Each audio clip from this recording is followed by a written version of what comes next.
I'm going to overtime here because and Oh, There's and no that's spot. not whoa. Oh that's no. not only because one, Wow. I love a competitive spirit and I love making Yes. Thomas make decisions, Uh, but also because is my true vote. If I was first, if I was in Derrick's position, when I think Oh. back on these two films, I love them very much.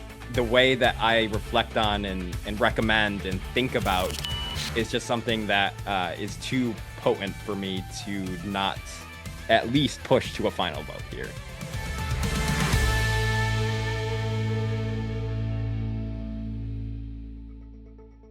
You're listening to All My Friends Are Movie Fans. I am Thomas Stoneham-Judge, here to host conversation about what's new and relevant in film with my friends who are movie fans.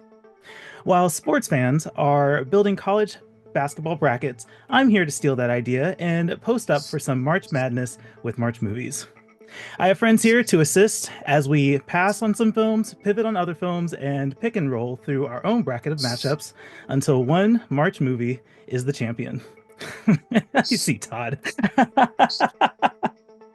A part of the starting lineup, we have LA-based film critic at Nerdbot and ForReel co-producer Derrick Murray. Hello, everyone. I'm really excited to make Black Bag the best film of March. Really, really stoked. Can't wait. Yeah, can't wait. Uh, that's funny. We also have Philadelphia-based editor-in-chief and podcast director over at The Rolling Tape, Danny Jarabek. Hey, I'm still good meat. I'm perfectly good meat. I taste fine. We That was a have really, really good Robert Pattinson impression. Really good. I sold. Well done, spot Danny. on. Well Well done. done. We have Vancouver-based creator, producer, and host of Contra Zoom podcast, Dakota Arsenault. hello. I'm just here so I don't get fined and to beat Todd. Yes, the rivalry begins. And we have, as Dakota mentioned, Vancouver-based for real film critic Todd Pengelly. I'm not voting for any movies. I'm just voting against Dakota's movies. Come at And me, I bro. yeah. So let's run it. This is great. I love that this is a podcast where we can have rivalry, but the US Canada relationships don't need a trade war. So thanks, guys. Well, we'll see when we get into the bracket. We might be trading some stuff out here, man. Maybe. I might impose tariffs on people that want to go after Black Bag. I might do it. I might do it. 200% on anyone that's voting for Black Bag. 200%. Might I have to will start match picking I just will Canadian match movies. 200%, okay? I'll match it. And we're just going to escalate until, we implode or whatever. Yeah, the whole bracket blows up. Yeah. That's funny. I want to take a moment to plug the whiskey that I've been plugging during the series of podcasts. This is the Lafayette bottle from Alpine Distilling, and it's really good. It's a cinnamony fruit flavored whiskey, and it's natural flavors. It's smooth and not syrupy like some other flavored whiskeys, and so highly recommend it. Highly recommend Alpine Distilling. This is Danny. I know it's 10 a.m. here, but it's a 1 p.m. where you are. So this counts, okay?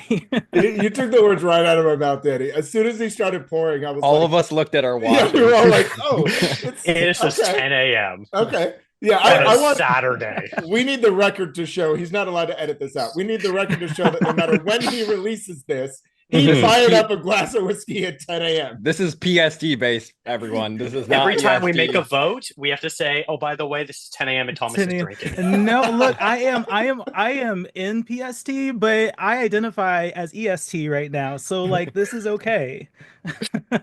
Even 1 o'clock cracking open a bottle of whiskey It's like Saturday. you are on airport time, my friend. That is Yeah. where you are. That's possible, Yep. but I'm going to enjoy this glass of whiskey. I need to find a good one to go in coffee at some point, and maybe that might be a little more tolerable. Yeah. Um, but this is what I have, and this is what it is. So, um, I am ready. See, you guys all have coffee. I have whiskey. This is just how I roll. Um, So it's interesting because we're going to be talking about March films so far in this decade, but as we are currently in March, I really wanted to talk with you guys and ask about movies that are coming out this month. Derek has already very prominently mentioned one of them. So why don't we start with you, Derek? What is or was your most anticipated film or the movie you were looking forward to most in March? I yes, I'm going to champion Black Bag, and I was able to kind of enter it into the into the bracket. But honestly, and big this one too. But I am so looking forward to The Assessment, which comes out on March 21st. That movie, Danny and I saw it together at TIFF, and it just we were both just like, "Yep, that's our shit. Like that's made for us." Like, and it was honestly one Point of my blank period. yeah, it was one of my favorite films of the festival, and I am so excited that more people finally get to see this because it's literally only been Danny that I've been able to talk to about it because no one else has actually seen it. So yeah, that's easily my most anticipated of this year of March. The Assessment was one I had to rearrange my TIFF schedule to get to. And I made some very tough decisions to get to it. But I did, and you're right. I endorse everything you say. So like good pick there. Danny, what's the movie that's top of mind for you this March? Yeah, sure. I mean, definitely echoing the sentiment from Derek on The Assessment. I was so excited when this movie got picked up. It got a release date. Immediately was like, I have to cover this, you know. So very much excited to revisit that film. It's in my inbox right now, and I literally want to fire it up tonight. But I also want to shout out another film that I'm very excited for, and that's The Actor from Duke Johnson. As a big fan of Anomalisa, I'm very excited to see what Johnson's doing in a soul directive capacity. And this film, very much based on the trailer marketing material, looks like a movie that came from the mind of someone that was involved with Anomalisa. And so seeing Andre Holland get work, all of those things make me very excited for it. Although Neon seems to be shoving it under the rug a little bit, which makes me a little bit nervous. They didn't put it at any festivals. That's a little bit, can be cause for concern. But just going into it, I'm very much into this type of psychological, surreal type of storytelling. So The Actor is definitely something I'm looking forward to. Nice, good pick there too. Todd, what's on your mind for movies in March? I haven't seen a couple of the ones that are coming out this month, the big ones. I haven't gotten a chance to see Black Bag yet because it came out yesterday at time of recording. So like obviously Black Bag, right? Soderbergh, Fassbender, like that's just ridiculously my shit. The big one that everyone, if you'd asked them this question in February, would have said was Mickey 17. So I feel like we'll obviously talk about that later, but that's the obligatory going into March. That was the big one. Now it's like playing catch up with stuff that is just coming into theaters that I haven't seen yet, like Unbecoming a Guinea Fowl or Black Bag. But I don't know. I don't know what's coming out later this month, and I'm super looking forward to. So kind of that's my half answer. Some good titles mentioned there. Dakota, what's on your mind? I'll also second Derek's pick for The Assessment. I saw that at TIFF too. Absolutely bonkers. It's nice to see Alicia Vikander back. So it doesn't fully work for me, but like there's enough there that like it's an enjoyable ride. So definitely co-sign that. But in terms of what I'm looking forward to, this is another one where I think this month is kind of a little weaker. I think Black Bag and Seven Veils were the two best movies I think coming out this month, and they're already out now. But for me, Death of a Unicorn, and that looks like it's the type of movie that it's either going to do really well or it's really going to miss. And I'm not too sure where it's going to end up. It's a little disconcerting that they changed composers. Originally, John Carpenter was the composer, and just like a month or two ago, they announced that he's no longer the composer and they've got new music for it. So that's a little sus for me. But yeah, I'm still looking forward to this. I don't know. It looks funny. It looks interesting. I like Paul Rudd. Mhm. I've heard some really really good things coming out of South by Southwest. Nice. A lot of like it's basically a demented Jurassic Park, and sign me up. And I've heard that like there really is not a weak link in the cast, and whoever brought this cast together like knew exactly what they were doing. Oh, they knew what they were doing. Yeah, right. Like, and they just utilize everybody the way that they should. So that's a great pick. Like I'm really excited about that one too. As a Jenna Ortega stan, I have to co-sign that. Yes. Yeah. I Yeah. sat through Finest Kind because Jenna Ortega was in it for 5.2 seconds. Seriously. So. Oh man. That's the truth, isn't it? That's funny. No, all good picks. I'm glad that you guys picked all of those because now I can pick the one because I agree with everything you guys said. But the movie that is on my radar and has literally been on my radar for 2 years. Derrick knows where I'm going with this. For 2 years. It's why I didn't pick it, by the way. Thank I you very much because I am so happy to plug this film. Magazine Dreams is finally hitting theaters, and guys, it's been a long time coming. Look, this movie, when I go to film festivals, I don't have a lot of time, and so I watch movies, and then I have to wait until they come out to watch them again. I absolutely made time to see Magazine Dreams twice at Sundance. Um, Dakota, why are you laughing at me? Hey, No, at I'm not Sundance, touching it that was movie fine. with- It was fine to watch it. Yeah, right. I'm not touching that movie with a 10-foot pole. Oh man, it's so good. And there's lots of conversation you can have about artists and art, and however you want to approach that subject. But I think more importantly than the Jonathan Majors controversy is the Elijah Bynum uh story here, where he did Hot Summer Nights, which I thought was fine. And to go from Hot Summer Nights to Magazine Dreams and make Magazine Dreams the movie that it is a really great feat as a second feature. And so I'm happy that this movie finally gets to come to light, and hopefully people can approach it and understand the context, I guess, between what's in the movie and and separate that from what happened outside of the movie, and give the production its due credit because it is a very, very well made movie and that I liked a lot.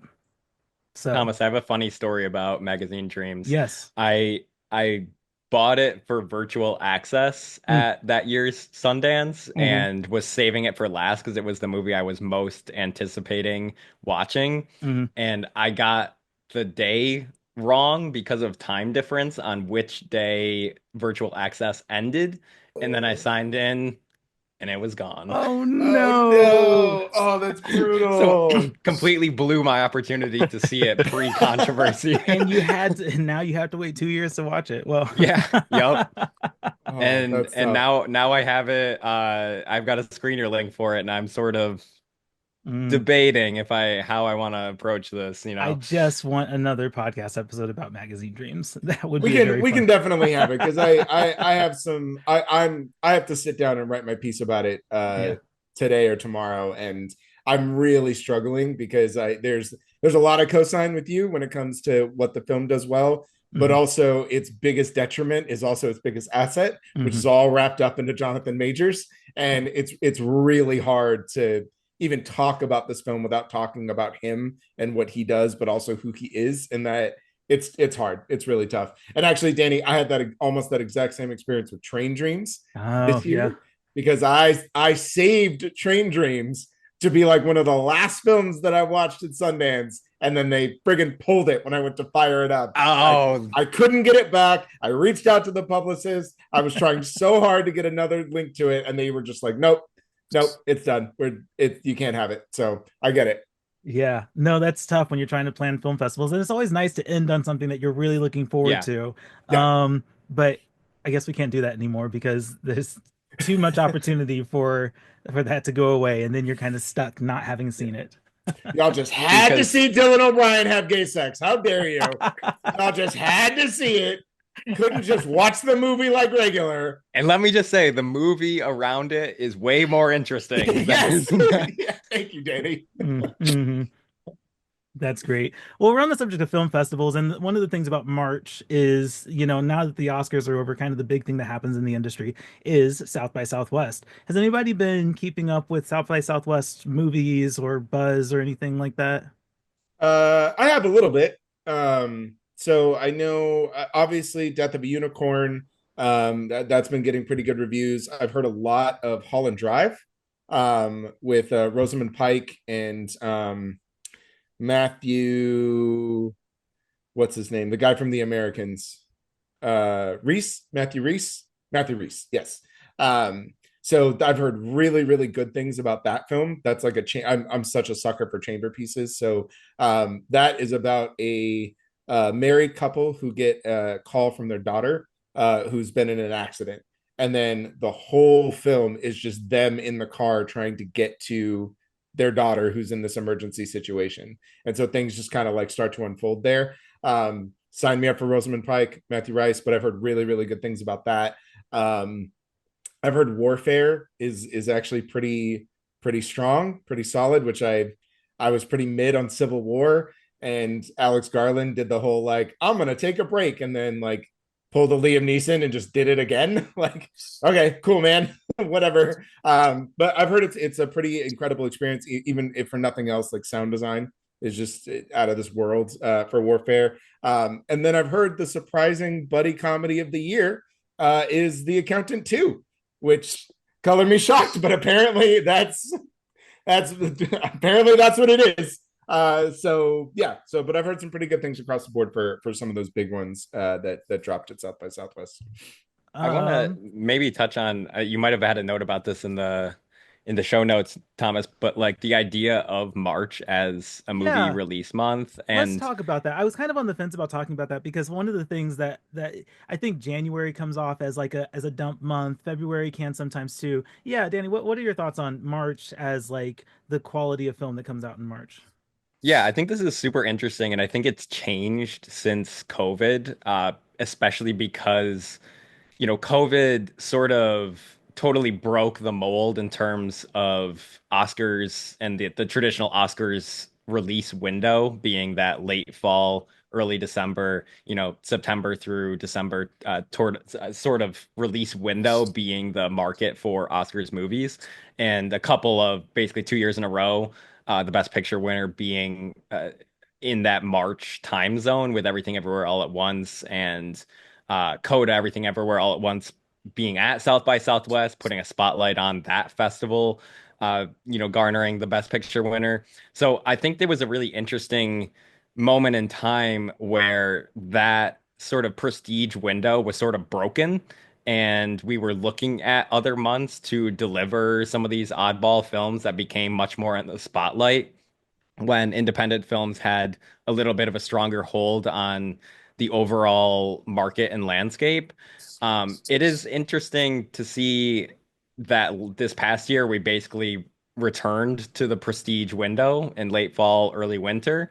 But then at the same time, you have a month that's, this year, March 2025, overall, maybe a little weak, but you have this March 14th release date where basically everyone decided to release their mid-budget movie all at the same time. And I think it's a wonderful, wonderful thing for movie watching culture to have something like this, like for no good reason that there's this insane cross-programming of an animated Looney Tunes movie, a mid-budget action blockbuster with Novocaine, a spy thriller with Black Bag, an oddball indie film with Opus. Like, there's a movie for everyone this weekend, and I think that's a really cool thing to celebrate. It's a really good observation. Yeah, Dakota, I was gonna say, what are your thoughts here? Yeah, I sort of want to echo a lot of what Danny was saying there. And I think it's sort of interesting looking at the way the movie calendar has sort of been shifting as well, because, you're right. January, February is sort of the dumping grounds. We also get a lot of horror movies in that time frame too. And then, of course, it seems like the summer blockbuster season has been starting earlier and earlier every year. Like it's traditionally, what's the American holiday, the May holiday? Memorial Day. Memorial Day is Memorial. usually the, Yep. the sort of the unofficial start of summer blockbuster season. And sort of looking at like the movies that came out in the last 5 years, I'm quite surprised at the amount of like mid-budget, almost big budget movies that like can't go up against the tentpole Marvel DC sort of stuff that is traditionally being released in the summer months. But like there's some pretty big films that came out in the March timeline. So it's just very interesting to sort of see it's like studios being like, this would have been a traditional summer movie, but we can't compete against the Marvels of the world. So let's do it a month or two before then and sort of see what that looks like. I'd be curious to look at what maybe April for the last 5 years also looked like, if it's sort of a similar trend of like March and April is that like mid-tier, mid-budget film That's not quite a dumping ground, not quite a summer blockbuster tentpole. Yeah, completely agree. I like that middle ground of movies because Yeah. we just really don't get mid-budget movies at the same capacity and production scale that we used to. Yeah. And like some types of movies that are operating in that realm that can't compete with Barbenheimer, but they're not just like Blumhouse slop that's getting Yes. thrust at us in January. Yeah. You know, Like, it almost feels- there's a really fertile ground there. Mhm. Yeah, it almost sort of feels like the three of us. Todd is far too young to remember this because he's just a child. Sort of the type of movies that, like, when we were growing up, you would see in the traditional summer before this sort of superhero stuff took over and, you know, grabbed hold of cinemas. This was the sort of like the adult exciting movies to go to that were fun to see, the PG-13s, the Rs that you really want to see in July and August. Now it's, I guess, March.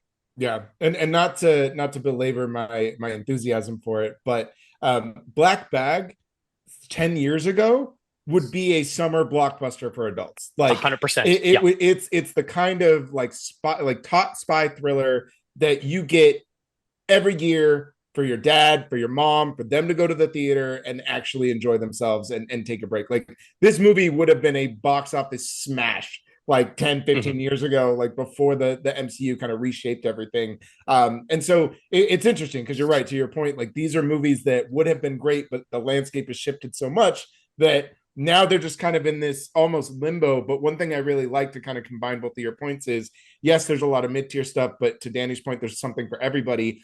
March and April now kind of feel like this month of discovery, where you kind of get a break from like, okay, yeah, here's all the Blumhouse schlock from January to February. And then, you know, the summer is going to start in May, June. So you're going to get all your blockbusters. But here's the time to kind of discover cinema. Here's the time to watch things like Black Bag, The Assessment, Death of a Unicorn, Magazine Dreams, like all these kind of smaller indie films. Some have larger budgets, some have smaller budgets, but like, this is your opportunity to kind of discover those movies. And I think a lot of those discoveries we've seen are starting to carry on in longevity throughout the year, so that even when we get into your Cannes and your TIFF and your Telluride and your NIF and then your fall festival releases, we're still talking about some of these movies that came out around that March and April time. So and I think COVID had a lot to do with that. I think it just shifted the mindset of how people experience cinema, why people go to the movies, what gets butts and seats, whether or not the box office is really as valuable as they say.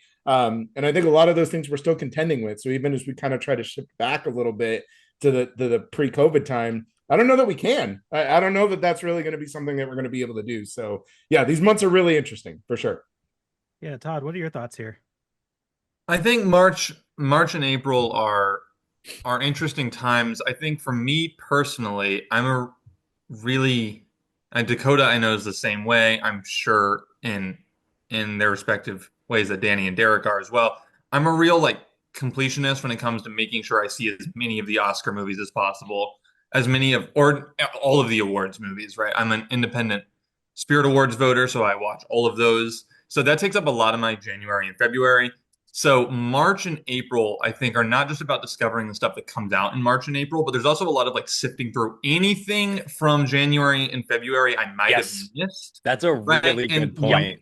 Most of that's garbage. Like, most of that is like really, really not worth watching. It's like Godzilla movies, which I really enjoy.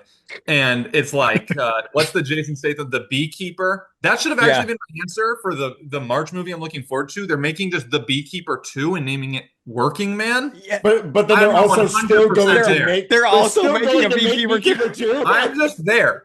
Like, they were like, from the producers of The Beekeeper. I've never seen from the producers of and thought, oh, that matters to me. They were like, from the producers of The Beekeeper. I was like, I'm there. I was like, don't even play the trailer. I don't care. Yeah, I'll be there. I'm signed up. There's a lot of like, I'm signed up to. Ticket bought. I'm ready. Like, Let's go. It's a lot of schlock in the early parts of the year, and then you hit these gems. And I was looking at some April releases because Dakota mentioned it, right? And I think that for me personally, the last couple of years since COVID, it's been a lot of like, when we get to the end of the year, calendar year, I'm like, damn, you remember what we had when we had everything everywhere all at once? Or remember when we had Challengers? Like, that was an April release, right? And there's this like, not nostalgia because it was like 8 months ago, but this sense of we're so heavily bogged down in like the fanfare of Oscar season ramping up or the end of year lists, and there's all of the heavy dramas. And then I think back on March and I'm like, wow, I watched The Beekeeper, and then the next day I watched like a five-star movie.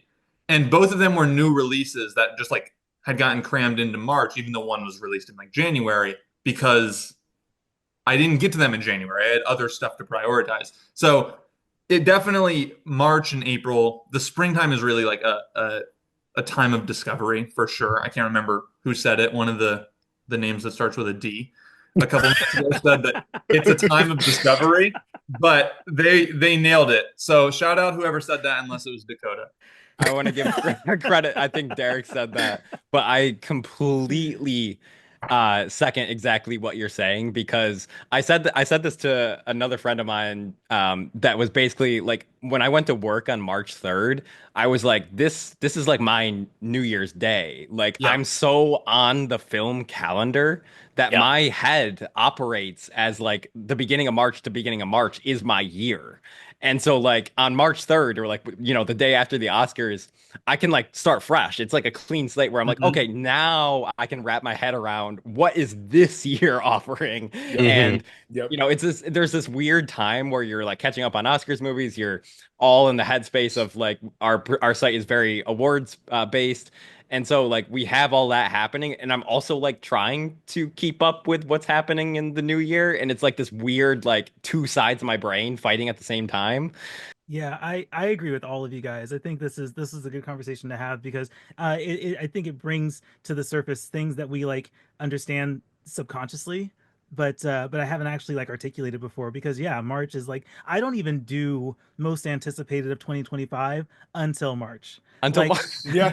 Right. like Yeah. Yeah. get Same. past awards, because that's what I'm thinking about. Nothing coming out in January, February is most anticipated. Okay, so like let's be real about that. And then March is when, like you guys are talking about, that time of discovery. You know, we start hearing more about what's happening at Cannes, or what might be happening at Cannes. We get a better Yeah. look at what's happening in the Yep. summer. Yep. So yeah, March. That's a really interesting point. You have, you know, the regular New Year, but this is like the film industry New Year is March, and so Because the year doesn't really conclude until the official award season is Yeah, over, which exactly. which Right. ends Which up, and then technically was last night because of right, Ace. yeah, yeah.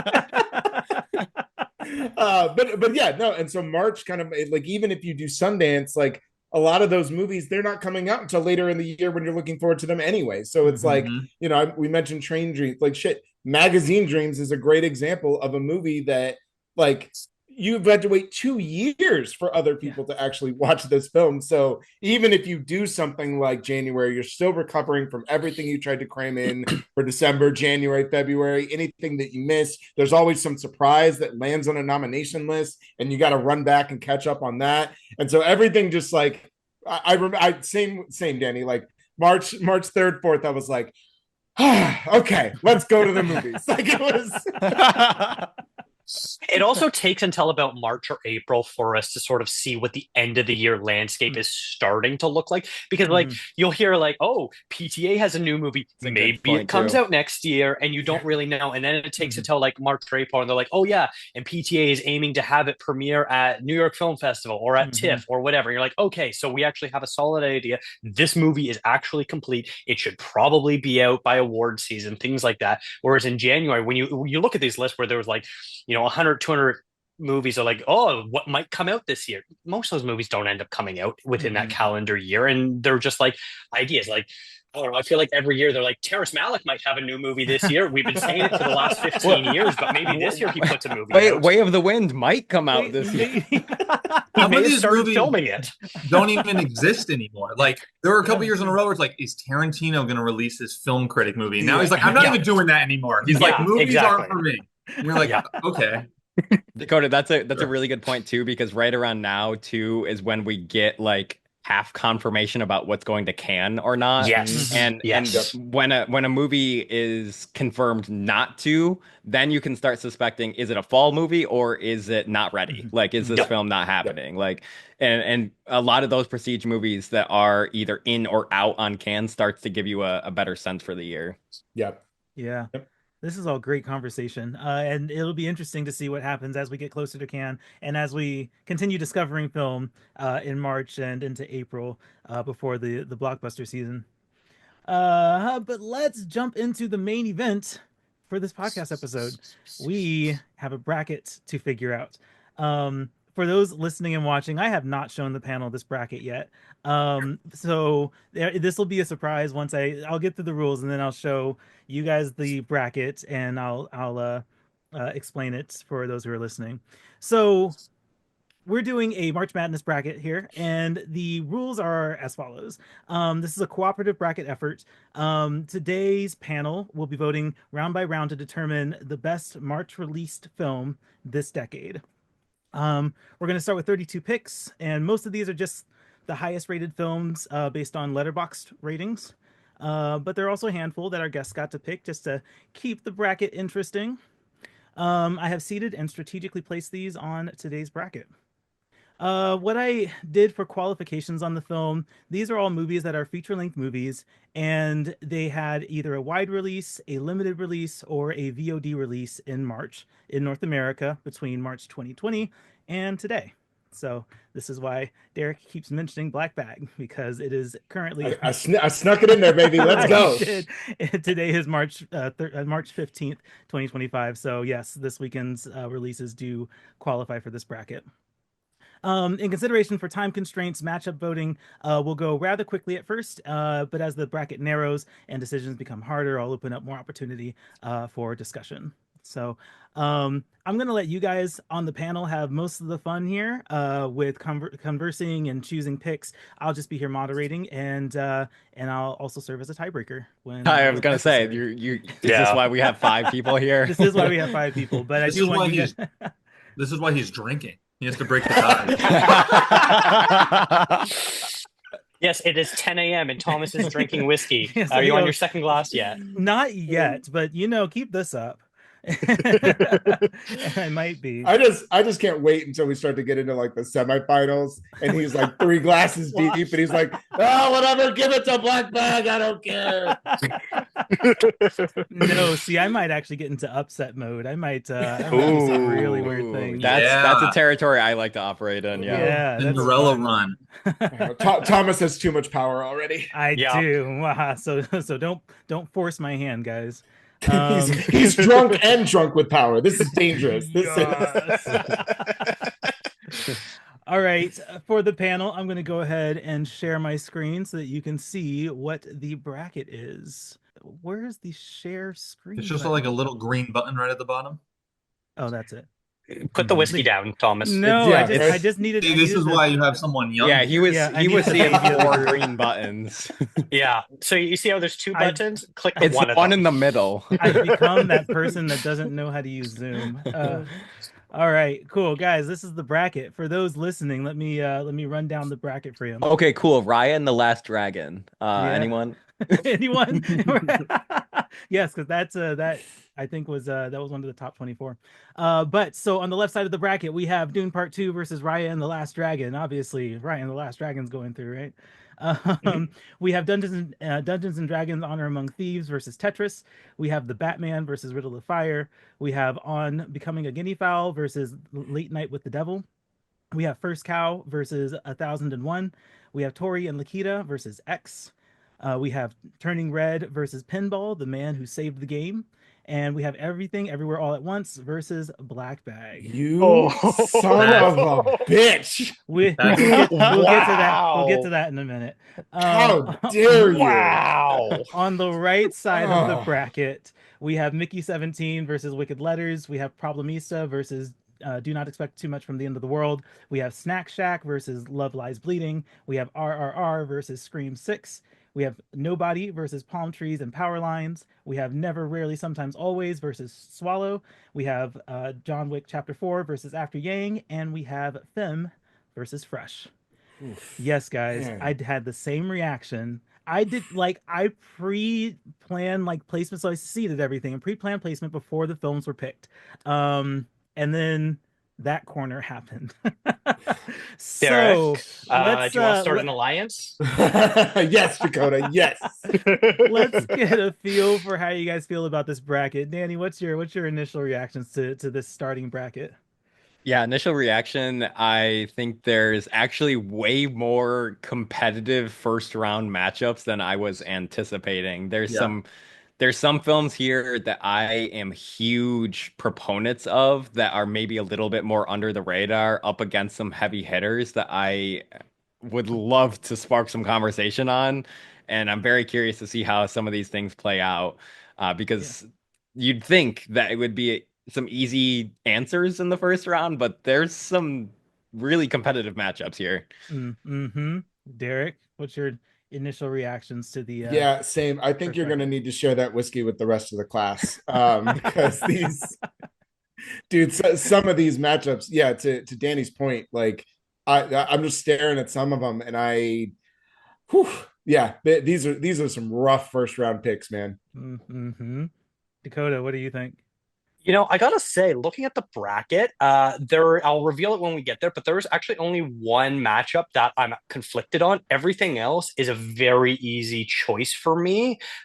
Something that comes down to I haven't seen all of these movies, so my default is the one I've seen. And I think there's going to be two matchups where I'm going to completely abstain from because I haven't seen either of the films. Mm-hmm. But yeah, there's a one that we all sort of groaned at when we saw it, where that's going to be an interesting discussion to see what happens there.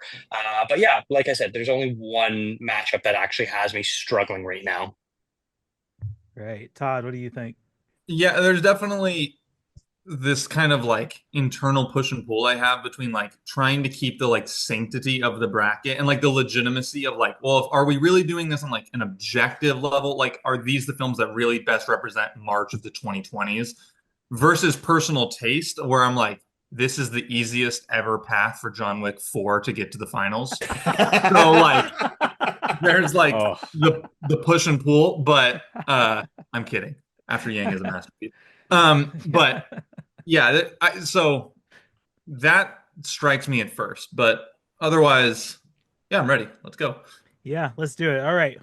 We're going into round one. Like I said, this is going to go by pretty quickly. I think I will take a moment on the one that we all are looking at, and we might have some conversation on that one. Yeah. But this will go really quick. When I say your name, say your vote, and we're going to start on the left side of the bracket. So, Dune Part 2 versus Raya and the Last Dragon. Derrick, what's your vote? I'm gonna go Doom Part 2. Dune Part 2. Todd? Dune. Dune. All right, Danny? Riot. No, I'm just kidding. Dune. And Dakota? Well, Todd voted for Dune, so I gotta go with Hell Raya. yeah. No, Yeah. Dune. If I had kept my joke pick, he would have actually had to break a tie on. First round tiebreaker. The joke there being that I pick Dune, so Dakota has to pick the movie I entered into the bracket. Yeah. Oh, damn it. No, never mind. I can't. No, I abstain. All right. Dungeons and Dragons Among Thieves versus Tetris. Derrick, what's your vote? Dungeons and Dragons, easy. All right, Todd, what's your vote? D&D, easy. Cool. Danny, what's your vote? Ooh, I personally actually don't think this is easy. These are both like very solid movies in my book that I think slightly exceeded my expectations for them. I'm gonna to keep things interesting, and I do think it's a slightly better movie in my book. I'm gonna go with Tetris. I really enjoyed that film. Tetris. All right, Dakota, what's your vote? Yeah, I'm going D&D as well. John Francis Daley and Jonathan Goldstein, they are a force to be reckoned with, and they are not getting the respect they deserve. I actually side with Danny on that one, but my vote is not needed this time. If I have to hear gaming rights one more time, I was gonna. I think that movie made something not interesting extremely interesting. Yeah, not to harp on it too much, but it came out at a time where there were like 9 movies that were all doing this. Yeah, That's the corporate biopics, it was the product. The It was the biopics, product yeah. movie. Yeah, it was Okay, the product movie, and so I'd already watched like 5 of them before. So by the time I got to Tetris, I was just like, Oh That's my fair. God. I Like, do think Tetris was the best amongst them in my book. it is Ooh. one of the better ones. Blackberry all the way. Yeah, Oh, yeah, okay, yeah. okay. I forgot Blackberry about by far the BlackBerry. way. BlackBerry's better. Yeah. Yes. BlackBerry is the only one of all of them that actually doesn't endorse its corporate overlords. That's Yes, true. That's true. That's actually valid. All right, the Batman versus Riddle of Fire. Derek, your vote. The Batman. All right, Todd, your vote. The Batman. The Batman. Danny, your vote. I know I'm being like the antagonist here, and this is obviously the Batman, but Riddle of Fire is one of the movies that I caught up with this week for this episode, and I Nice. really, really enjoyed. I thought it was absolutely delightful, so I did want to plug that, but the Batman is the better movie. All right, and Dakota. Yeah, I haven't seen the Riddle Fire, but the Batman, I love that movie. Cool. All right, on becoming a guinea fowl versus Late Night with the Devil. Let's start with Dakota on this one. Thank God. Late Night with the Devil. Haven't seen Guinea Fowl yet, so I can't comment on it. All right, Danny. I am going Late Night with the Devil. This is one I put into the bracket. This was a big surprise for me. Really enjoyed that one, even though I did see Guinea Fowl with Derrick. Sorry, Derrick. Todd. So I'm gonna break one of my own rules here, and a rule that I think most of us are abiding by. I'm going Guinea Fowl. Haven't seen it. Completely out on the generative AI used in Late Night with the Devil. Oh, interesting. So That's fair. On principle, my principle of not having seen a movie versus it using AI, generative AI. I'm going. I don't know. I mean, Dune Part 2 also did. Well, it's okay. We haven't gotten to the D&D discussion. Ooh, there you go. That is true. Derek, what's yours? This is actually one of those ones that's like super competitive for me because both of these films I enjoy a lot. Like I know I'm much higher on Guinea Fowl than Danny was. But I also like Late Night with the Devil was such a shocking surprise to me. I remember going in and just thinking like, yeah, cool, this will be average, and walking away being like, wow, that was great.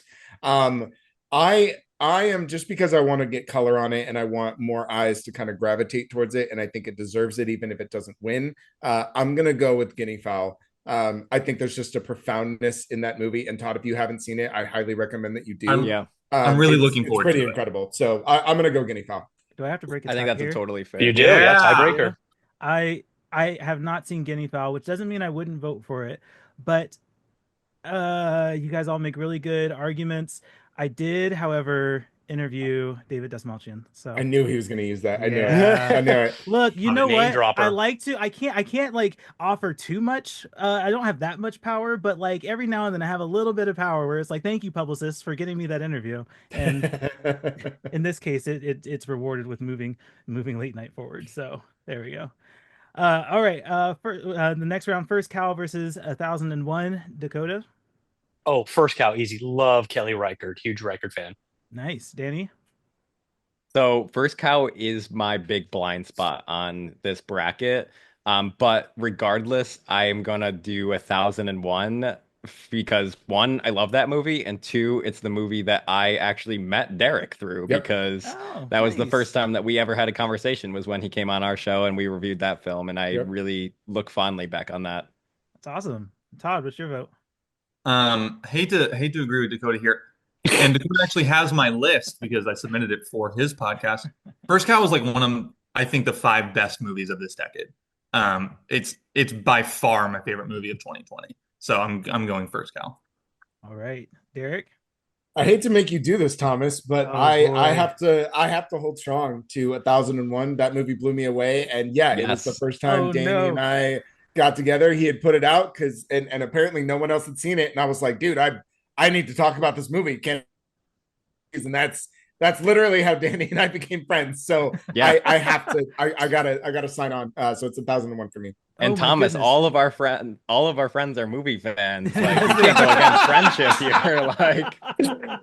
Like, guys, I actually was not expecting the tiebreaker to be this difficult. I actually thought that it would be easy to go one way or the other. Because First Cow is a blind spot for me, and I did really enjoy 1001. But I'm gonna go with First Cow because of how avidly you guys are talking about it. I'm gonna get around to seeing it. Thomas hates it's so friendship. good. It's Right? filmed in northern Oh Washington. no!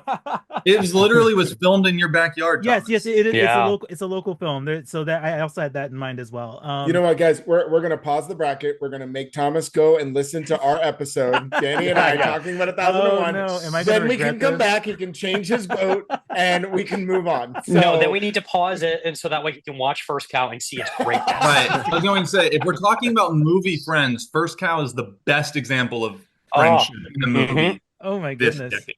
that And was, you're gonna want to eat some oily cakes. Yeah. that was Just tough, dropping the guys. Spotify link in the chat, just in case anyone feels like that. I love Little you so subtle much, Danny. self-promotion. I love you so much. All right. Well, that was tough. The next round, Tori and Lakita versus X.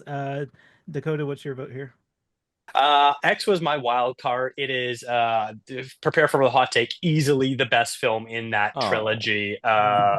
Pearl is not good. X, oof. huge fan. Huge fan. Oh. So, Oh. X, all right. Yeah, Dan- I respect your wrong opinion, but yes. Danny, what's your vote? I unfortunately have not seen Tori and Lokita. I don't love X. I think Pearl is by far the best movie of the trilogy. And so I'm going to use my vote for X to promote Pearl. Oh, okay. I'll take it. I'll Interesting. take All right. Todd, what's your vote? So, again, everything Dakota said is correct. I was at the world premiere of Pearl. That movie Right. is garbage. X is much better. What is happening on this podcast right This is- now? Todd, Tori I and finally Lakita like you. is fine. I like Tori and Lakita fine, but I'm going X. Derek, what's your vote? Who knew that Pearl would be the movie to unite enemies? Like, who knew that was going to be? And not for liking it. For I know. It's a horrible movie. It's a masterpiece. I don't know what you're talking about. She overacts the shit out of that movie. Don't you dare talk about my Boo Mia Goth. How At least dare she you. has something to do, unlike the other two movies in the trilogy. Yeah, I'm gonna go X, but a lot of that is because of how much I love Pearl, and I need to make sure that these guys get slapped. Derek and I just think the same I way, know. and I love I it. know. That's so great. All right. Turning Red versus Pinball, the man who saved the game. Dakota, what's your vote here? Shout out to Toronto. Turning Red. That's where I'm Nice. from. Gotta get my vote. Yep. Danny, what's your vote here? Turning Red, I wish this movie got a better opportunity given its release time frame and was able to hit more theaters. I actually like this personal era of Pixar with some of these very more introspective movies about personal stories, and I appreciate Turning Red. Nice. Derek, Derek, what's your vote?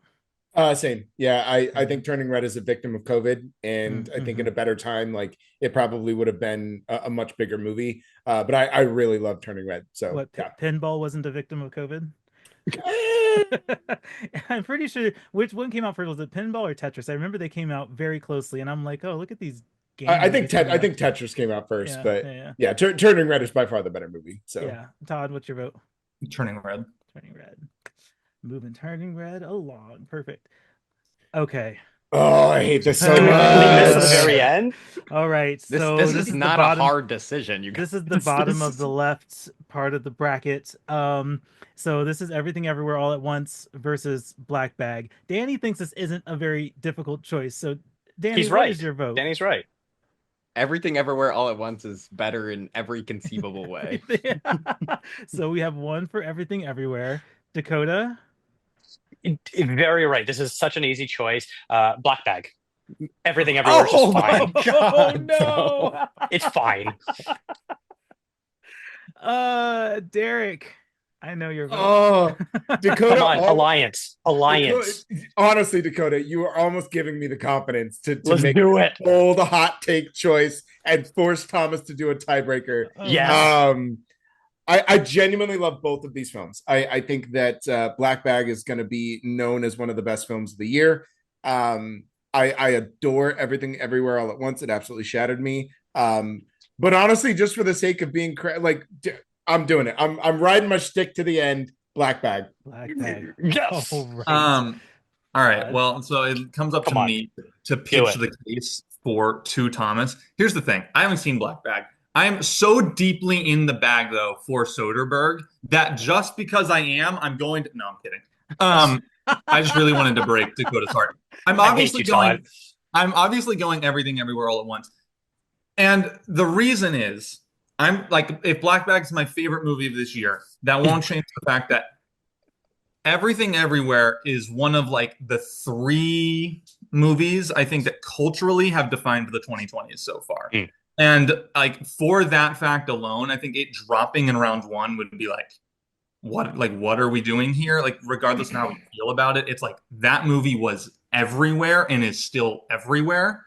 And we've all spent this week reviewing a Netflix movie that I'm pretty sure we all probably agree is abysmal in Electric State, and that is Kiyu Kwan in it, which was another revival from Everything Everywhere. Like its cultural impact is everywhere still. So yeah, I'm going Everything Everywhere. And also redefined what a March release can do. Right. Yeah, that's valid. And to your point too, Danny, like this really is putting South by Southwest on the map as a movie. So even though like, yes, my vote is going to be for Black Bag, I'm not going to be crushed that Everything Everywhere All at Once beats it. And when we do this again next March, like I'm going to insert Black Bag again, and it's probably going to go farther. So it's all good. It's all good. Hopefully it's on a different part of the bracket. Let's put Black Bag up against Pinball next time. Yeah, that was rough. Yeah, watch him put it up against Nora next year or some shit. Okay. All right, so we're moving over to the right side of the bracket. We have at the top there Mickey 17 versus Wicked Little Letters. Danny, what's your vote here? If my intro wasn't a clue enough, I'm a big Mickey 17 stan. Definitely Mickey 17. All right, Dakota, what's your vote? I haven't seen Wicked Little Letters. Mickey 17 I liked but didn't love, so Mickey gets my vote. All right, Derrick, your vote? Well, I entered Wicked Little Letters, and I think it's just absolutely delightful and very funny. So I'm going to stick with that. Awesome. Todd, your vote? I'll go Mickey, but my grandmother really likes Wicked Little Letters. So obligatory shout out. Obligatory shout out. That's cool. Mickey moves forward. All right. Problemista versus Do Not Expect Too Much from the End of the World. Danny, what's your vote here? Problemista was my sneaky top 10 movie of 2024. I think what Julio Torres does here is so creative, and I really, really love that Problemista exists. So Problemista. Nice. Dakota, your vote?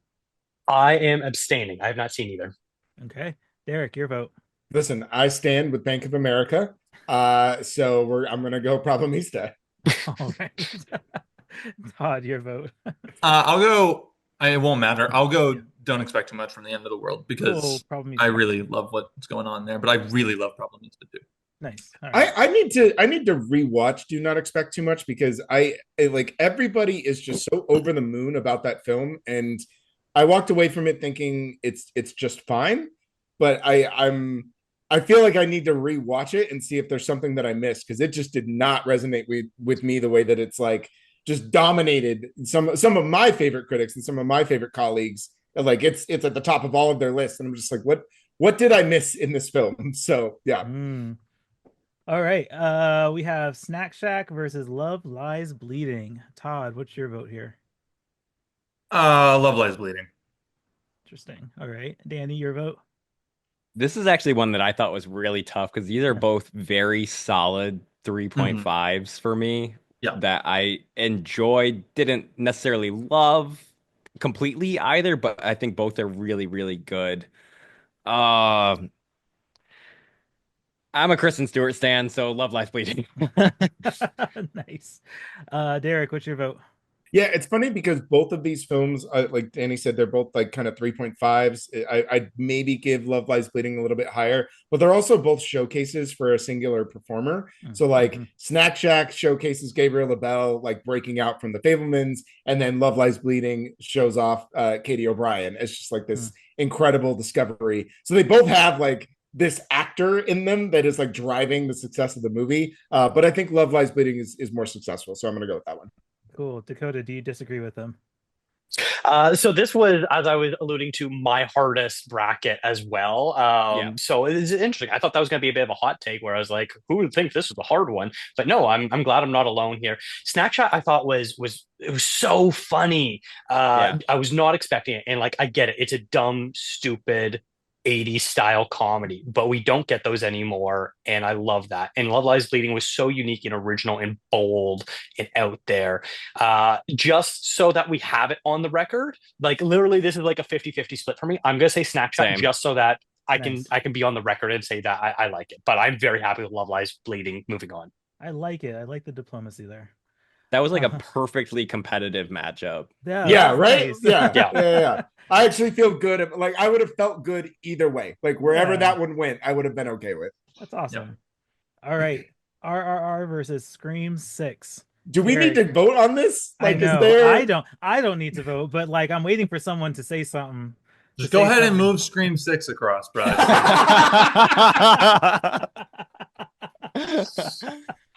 I'm gonna save us a little bit of time and just move RRR forward. Was there any abstains from that? Well, I wasn't going to vote for RRR. Oh, okay. So was it three Oh, yeses man. for RRR? I put up Screen 6 as my Good. pick, as my wild card. Absolutely love the Ortega and Barrera Scream films. Huge fan of that franchise. Outside of Not To, RRR is just fine. Killing me. Let me tell you something. RRR, I don't have a vote in this one. I don't have a vote in this one, but let me tell you, my husband does not like 3-hour movies in a different language, so he does not watch RRR. So when I'm home alone, let me tell you something. What I do, I get pizza, I get drunk, and I watch RRR. Like that is, At 10 a.m. on a 10 Saturday. a.m. on occasion.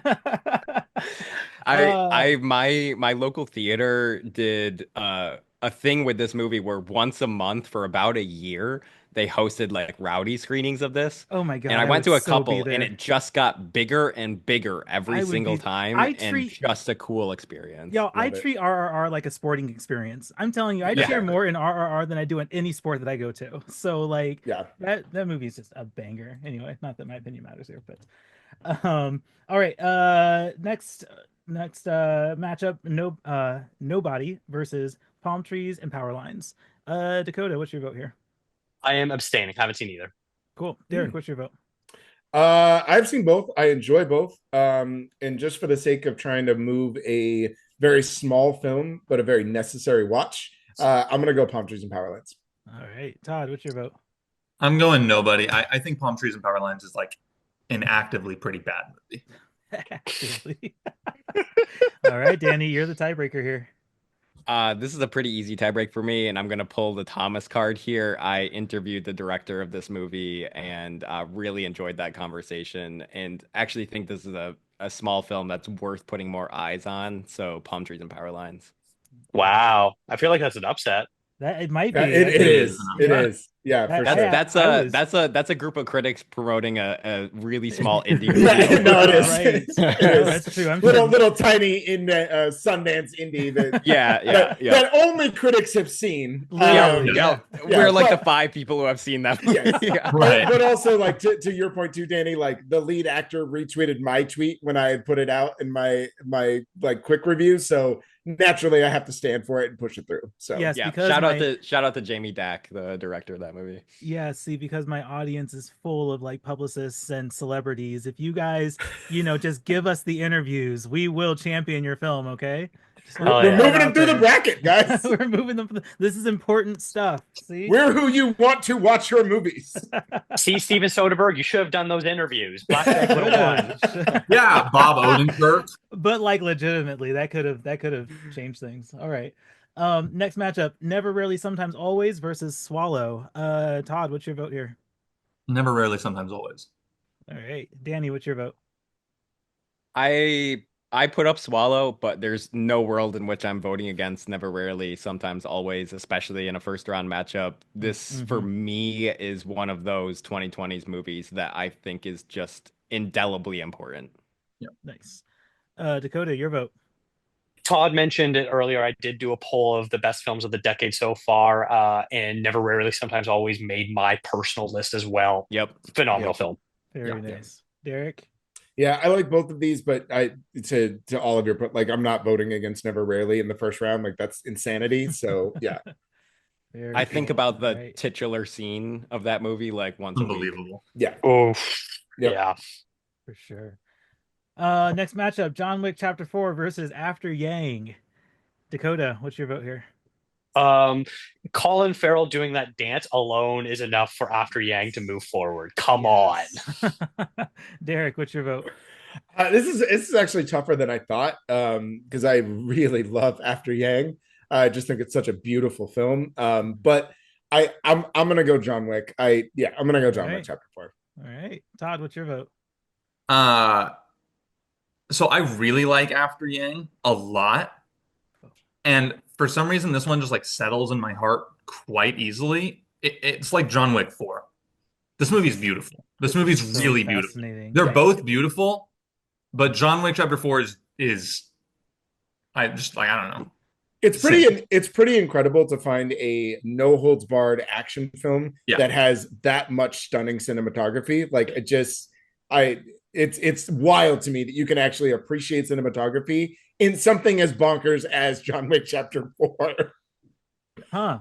All right. Well, Danny, what's your This vote? is sort of a perfect storm because while I have a lot of respect for John Wick Chapter 4, Kogonada is probably one of very few filmmakers. Like, he's my Mount Rushmore of filmmakers, despite only having 2 films. I think he has delivered 2 Let's perfect go. films. And After Yang is like me in film form. Everything I love about film is After Yang. It's a perfect 5-star movie in my book, and I just have to promote After Yang. Guys, I quit being the tiebreaker. I quit.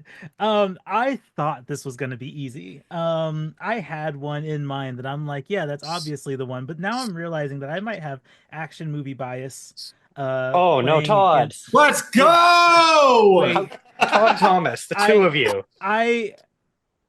Oh, guys, I don't.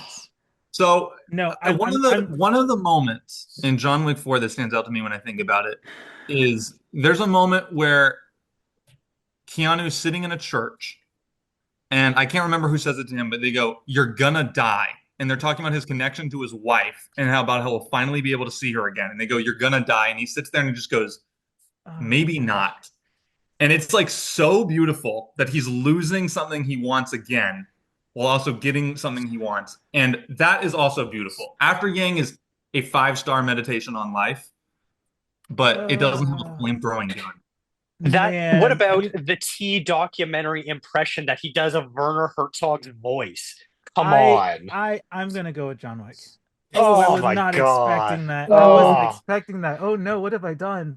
I'm gonna flip this table that I'm not using. Yo, look, I think just the fact that y'all moved the needle for me on John Wick, because when the bracket was built, I looked at that matchup and said After Yang, obviously. And then you guys started talking about John Wick Chapter 4, and I was like, oh, that's right. I'm sorry. Well, I apologize. have you re-listened to the score of After Yang I know, lately? it's so good. It's Great so score. good. Oh, No takebacks. On to the next. On to the next. I know. Let's go. So On to the next. Yeah, I'm sticking John Wick Chapter 4. That was tough, guys. What's All right. funny is that's probably the biggest hurdle that John Wick Chapter 4 had to overcome. Yeah, that's true. Probably. Oh, no. This is so interesting. Okay, now last matchup for round 1, Fem versus Fresh. Todd, we're gonna start with you. What's your vote here? I'm Fresh. I put Fresh on the board. I also think that Femme is like a really problematic movie. Mm-hmm. Danny, what's your vote? I am going to go with Fresh. I have not seen Femme, so Fresh. All right, Dakota, your vote? I'm too mad, so I'm not voting this time. And I haven't seen either. All right, Derrick, what's your vote? I actually really like both of these. I am gonna. I'm not gonna put it through, but I do encourage more people to seek out Femme, because even though it does have some problematic elements, I do think it's done very, very well. And it's one of the better performances from George McKay, who I think just constantly is trying things. I didn't like what he does in the end, but he is still somebody who is like really trying to make an effort to do anything that he can to demonstrate himself as an actor and a performer. So I highly encourage you guys to do that, even though I am going to knock it out and I'm going to go with Fresh. I just, yeah, all of that can apply to Sebastian Stan too. So, that's fair. Yeah. Talk about a sicko filmography. Right? Of the last couple Jesus, years. man. Like you would have no idea if you just looked at it and be like, wait, this guy was in all of these movies? Like, right. It's wild. Okay, so just a quick rundown for our listeners trying to keep up. Our round 2 matchups are Dune Part 2 versus Dungeons and Dragons Honor Among Thieves, the Batman versus Late Night with the Devil, First Cow versus X, Turning Red versus Everything Everywhere All at Once on the left side, and then on the right side we have Mickey 17 versus Problemista, Love Lives Bleeding versus RRR, Palm Trees and Power Lines versus Never Really Sometimes Always, and then John Wick Chapter 4 versus Fresh. How are we feeling about this? I think it's easier. It weirdly got easier. Yeah, that's as I was reading I would agree. it. Yeah. Yeah, as I was reading it, I felt the same way. Huh. Yeah, I think the next round will be significantly harder. Oh, yeah, for sure. But this feel like I can already kind of figure out which ones. There's like maybe 1 or 2 on here that I'm like, I don't know, maybe. But for the most part, this feels pretty simple. Yeah, this is interesting. All right, let's get into it. Dune Part 2 versus Dungeons and Dragons. Dakota, what's your vote here? While I was a big advocate for D&D, the first round, Dune Part 2, I gotta go with that. Yeah, Derrick, your vote. I'm gonna same thing with Dakota. I think D&D. I'd love to see it move forward. I actually personally like that movie better. But if we're gonna kind of do that pull away that Todd was talking about, of like objectively the better made film, it is Dune Part 2. So, Todd, what's your vote? Well, only one of these movies has miniature Bradley Cooper, and so I'm going Dune Part 2. But yeah, the D&D movie is awesome. Danny, what's your vote? So this is how Tetris can still win the left side of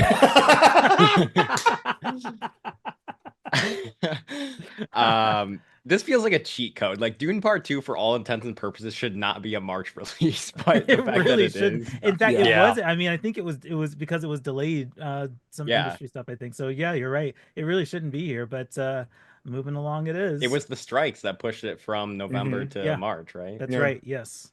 Huh. Interesting. And perhaps to its detriment, as the Oscars may have indicated.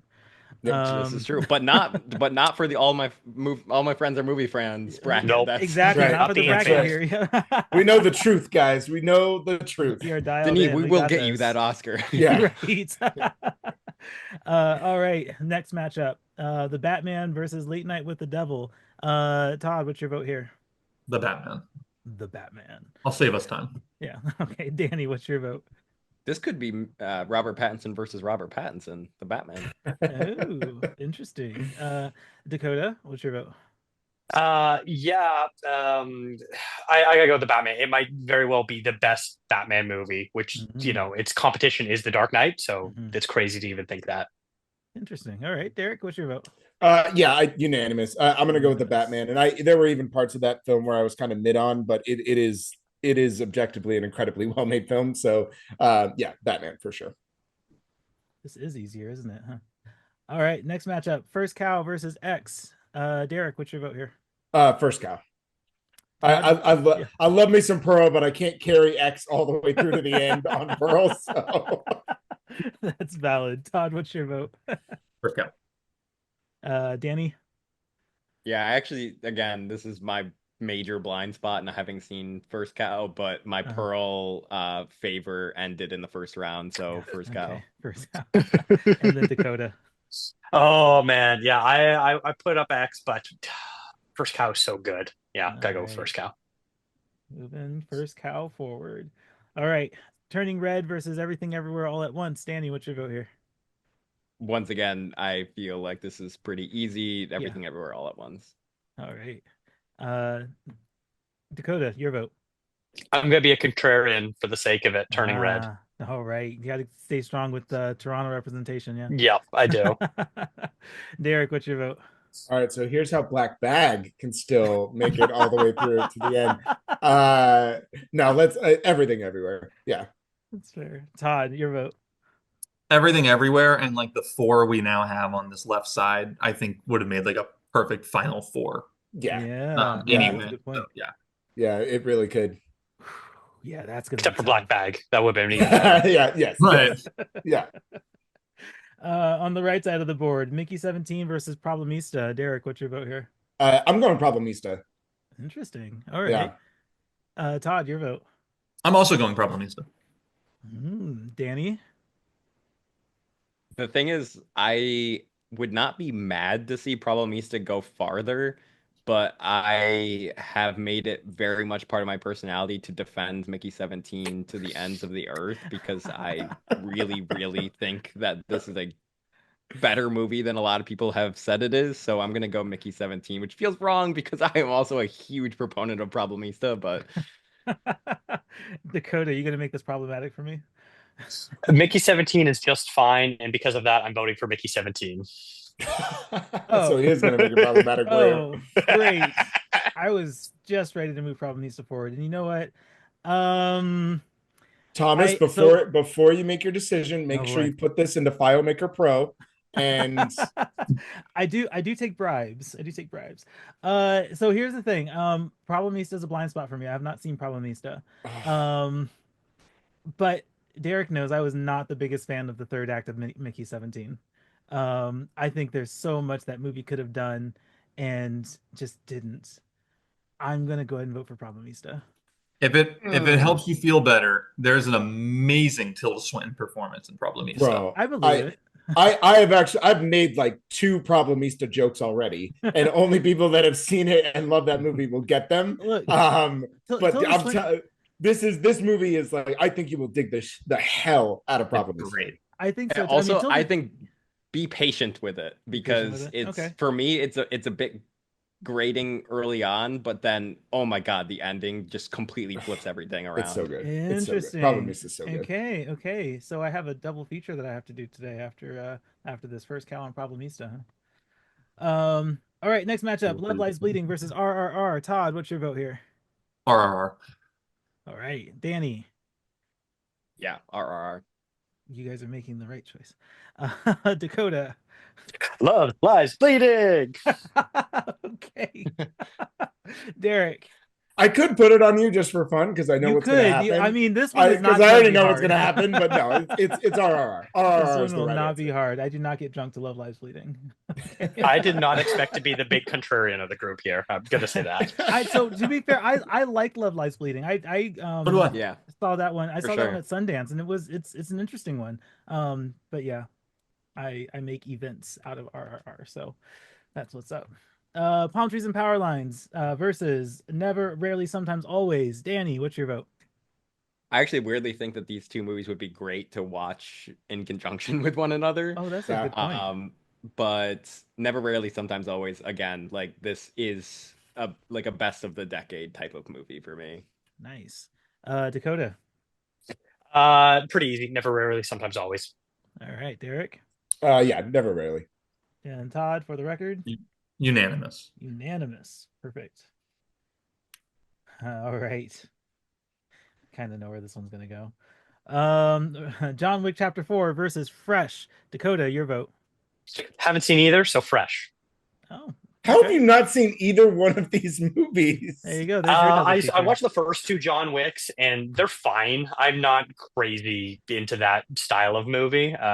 Dope. Well, yeah. suffer through John Fun Wick Chapter movies? 3 and then watch John Wick Chapter 4 and recognize Which is it was all why worth it. I hear number 4 is a better quality, but 3 is a huge dip, and so that's been the hurdle that I haven't been able to overcome yet. Yeah, three is by far the worst in the franchise. Yeah, I don't think 3 is like abysmal. Like No, it's the no, worst in the no, not at franchise, all. but it's not a bad movie. Yeah, it's you're talking about a franchise that like is pretty solid across the board, and you just have one that's like slightly less good than the rest of them.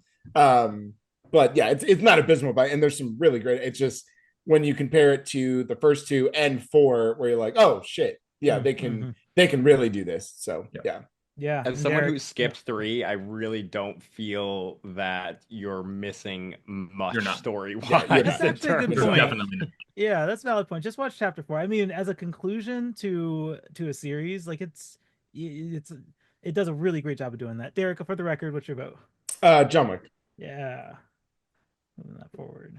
But for the record, Fresh is incredible. Fresh Like is great. Fresh is Yes. so much fun, and if you haven't seen Fresh, like you really should, because it's the best you're gonna get out of Daisy Edgar Jones, like by far and away. And it's Sebastian Stan in his just wild era, which has proven dividends with an Oscar nom now. So like, definitely watch Fresh. It's very, very good. Yeah. All right, guys, that was kind of easy, yeah. Yeah. I feel like we. I mean, yeah, if the wrong picks are getting through, I guess it is easy.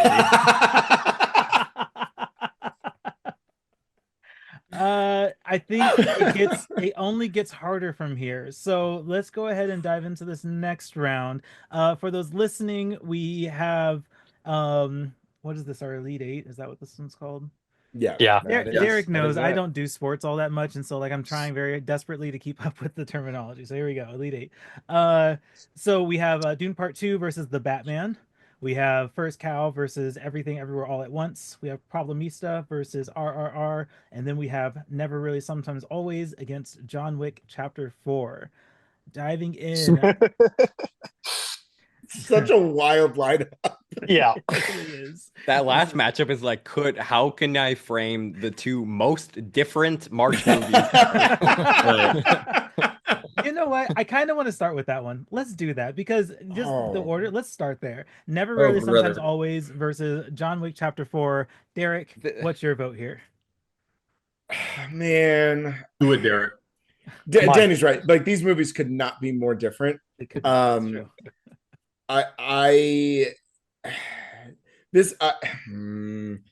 trying not to look ahead at the board and see like what this is going to go up because I think I know what it's going to go up against, and so it's like we're going to run into the same problem in the next round. So but I shouldn't do that. I should just make the vote the way it is now and not what it's going to be. But I can't do that. Present, Derrick. I can't do it. I have anxiety and I have to look ahead and plan. So we're gonna go John Wick Chapter 4. All right, Todd, your vote. Never, Rarely, Sometimes, Always is probably the movie that is more timely today than when it was released. Interesting. Yeah. And John Wick Chapter 4 is a masterpiece. But I'm going to go with Never, Rarely, Sometimes, Always. Wow. 1-1. This is tough. Danny, what's your vote here? As someone who's not as much John Wick pilled as the general action movie fan, this one's actually pretty easy for me. Never, Rarely, Sometimes, Always was incredibly important when it came out. It's more important today. And once again, like I'll just reiterate, I think about that titular scene constantly. And I still find it hard to come back to, despite the fact that I love it so much because of how devastating its impact is. Dakota, it's on you. Yeah, I know Thomas is very anti-feminist and anti-woman, so I got to make sure that it doesn't come down to him. Dakota, just because I am gay does not mean I don't like women, okay? The amount of times I've heard you say, I don't like women, it's just too much. Thomas has never said that. Thank you for the record. As a clarification. But never, rarely, sometimes, always. Cool. Was that 3-1? It was. Nice. Wow. We didn't even have to get to Thomas. Yeah. The juggernaut we all expected. I saved Thomas from making the decision. Once again, this weirdly does feel like a group that would make that decision, where Right. I think a different group would very easily make the other decision. I mean, Let's like, pull up on Twitter, see what the results if we're are. talking about like what movie after this podcast wraps I want to go sit down and watch, like I'm not firing up Never, Rarely, Sometimes, Always as opposed to John Wick 4. Right. But I'm not really voting that way either. So That's valid. It's also like to your point too, Danny, like this is a group that like more people have seen Never, Rarely than like your regular poll. Like if you took this to Twitter, like most people have never even heard of that movie. And that's not a knock on its quality. It's just it's a smaller film that came out in a COVID year where like even the biggest films went unnoticed. So like this is the type of group that would look at a film like that and be like, yeah, of course you would nominate a masterpiece. Like, why wouldn't you? Mm-hmm. And then you take it to Twitter and they're like, that's a movie. Like, you're just making up words. Like, of course John Wick should win. You're just making up words. That's funny. I'm out of order on this bracket, so let's jump over to First Cow versus Everything Everywhere All at Once, just because I'm personally curious what you guys do with this. Todd, what's your vote here? Oh man. This is my final. Like if I seeded this bracket on my own, which would be completely biased, obviously, Right. these two would be in the finals.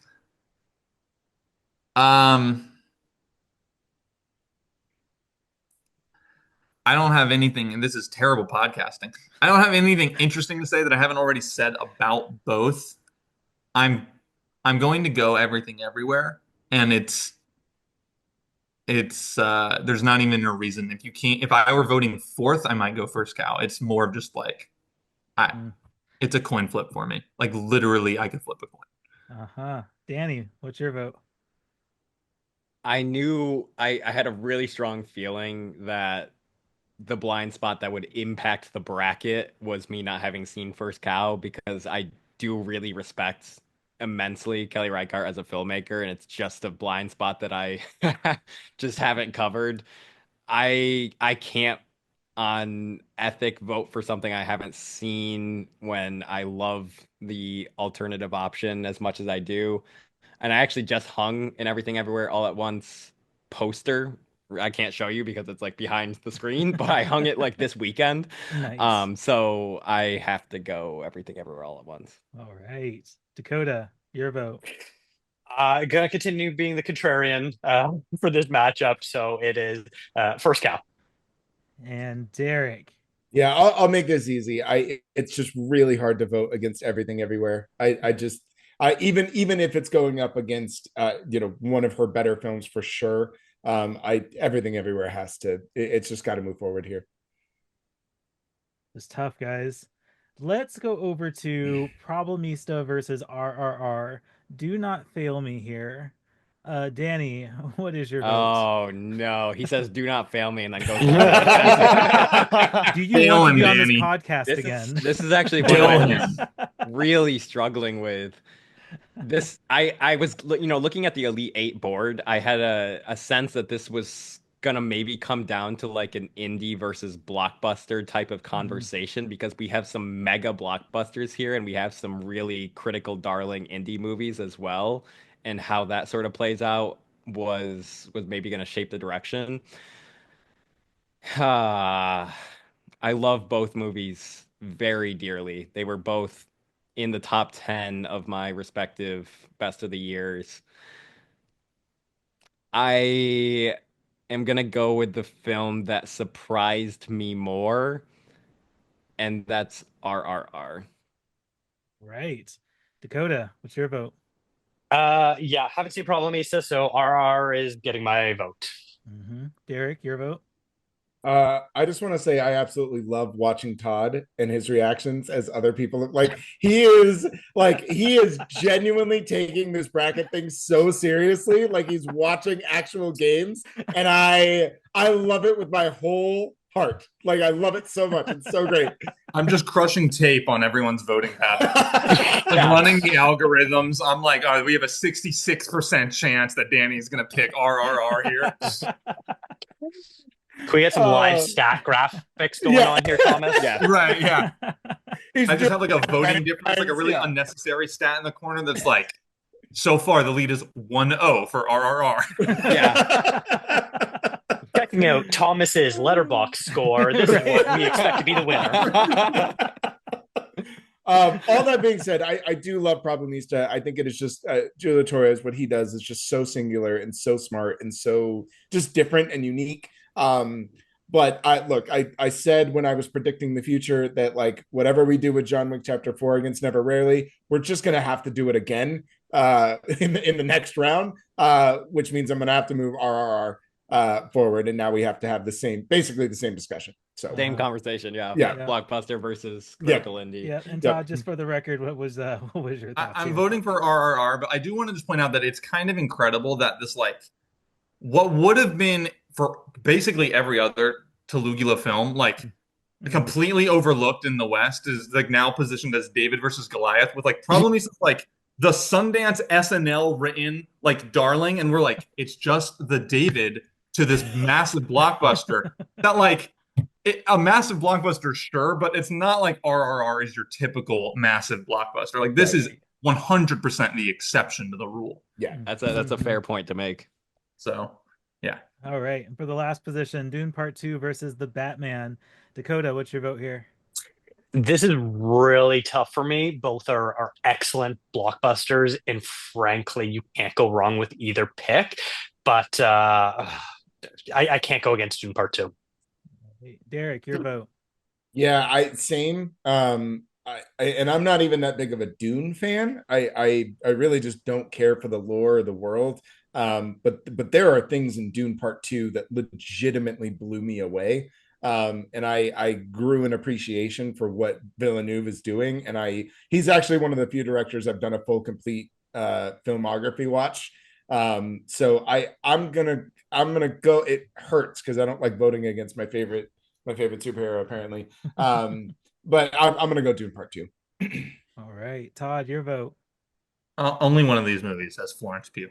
So I'm going and that's a valid way to vote. The logic is sound. Underneath this Georgia Bulldog sweater is a shirt that just says Florence Pugh on it. And you won't know if I'm lying or not, but I'm going Dune 2. And Danny, for the record, what's your thoughts here? Yeah, for the record, I am a big Dune head. Read the books, Nice. love the lore. Really a big fan of Villeneuve. Been a big Dune fan. I love David Lynch's Dune. Like I love Dune. I love the material. I love what it does. So Dune Part 2. All right.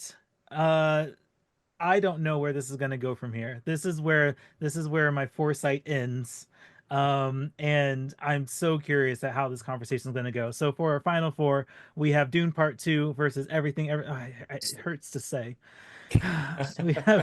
we have Dune Part 2 versus Everything Everywhere All at Once, and we have RRR versus Never, Rarely, Sometimes, Always. We can't just stop here and celebrate these 4 films. I know, right? There's a part of me that just wants to do that. This feels cruel at this point. Let's talk about this final four. Todd, what are your feelings about how this all boiled down to these 4 films? I think this is the correct final 4. Like when it's all said and done, I think if we did like a simulation of this 1,000 times, it would come out differently a bunch of times. But I think the majority of the time, these would be the final 4. I think it's correct. They're all for me and like minimum 4.5-star films, minimum, like on my most critical days. I think all of these movies are very good. Almost all of them are immensely rewatchable, right? Like I'm not sure that like Never, Rarely, Sometimes, Always is a rewatchable movie, but in terms of movies that have stuck with me, like these 4, Catch in My Throat, Pump Through My Blood, like it's a miracle we got one of these films in March, let alone 4 of these films in March. So I'm really happy with these final 4. We did well despite our contrarian. What are you taking shots at me for? I'm talking about Derrick. Oh, okay. Well, contrarian Dakota, what do you think? It's very interesting because, like, looking at the bracket, I would say the left side, where we've got Dune and Everything Everywhere. If you were to ask me to predict what movies would be in the top 4, those would be the 2 easiest choices that I would say we're probably going to end there. And then on the right side, I think we've got one that, like, I was like, oh yeah, I could see how RRR could get there. I know it's got its fans. And then the big surprise for me is that Never, Rarely has made it this far. And I think it just has to do with how the matchups went down, where it definitely had the easiest route of the 4. It didn't have a juggernaut like the other 3 films to go up against, which is going to make this next matchup very interesting. Mm-hmm.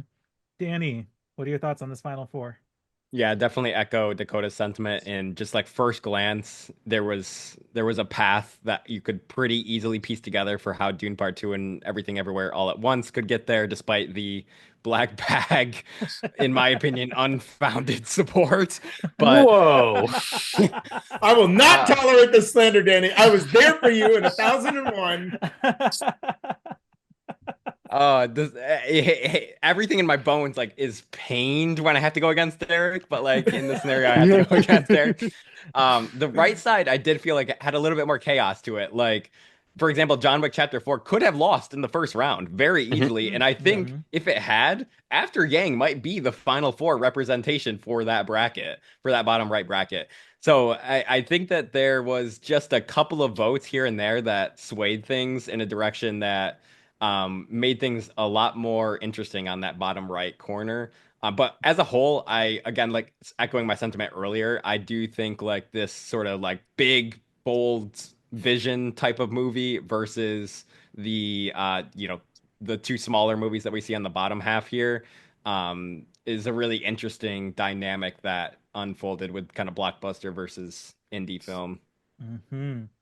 And Derrick, I think yeah, let's get your Yeah, thoughts. I mean, I would echo everything that we've all said, and it's looking at this final four. Not only do I feel like it feels right, like a lot of these are they're tough decisions because these are all movies that I love, and like Todd said, like there's not a movie in this final four that's not that's not below 4 stars, if not 4.5. Like these are movies that I genuinely love, and in my opinion are objectively great, but I find it so interesting that when we go through this whole exercise, you really start to see like how big and small the March movie is. And it kind of goes all the way back to what we were talking about, right? Where like the award season ends and then you get this little like respite, you get this little period of like discovery catch up, setting the precedent for the rest of the year. And I feel like this final four really kind of represents that in this weird way where it's like, yeah, you've got the juggernaut in Dune Part 2. You've got the small, tiny indie that really only critics love.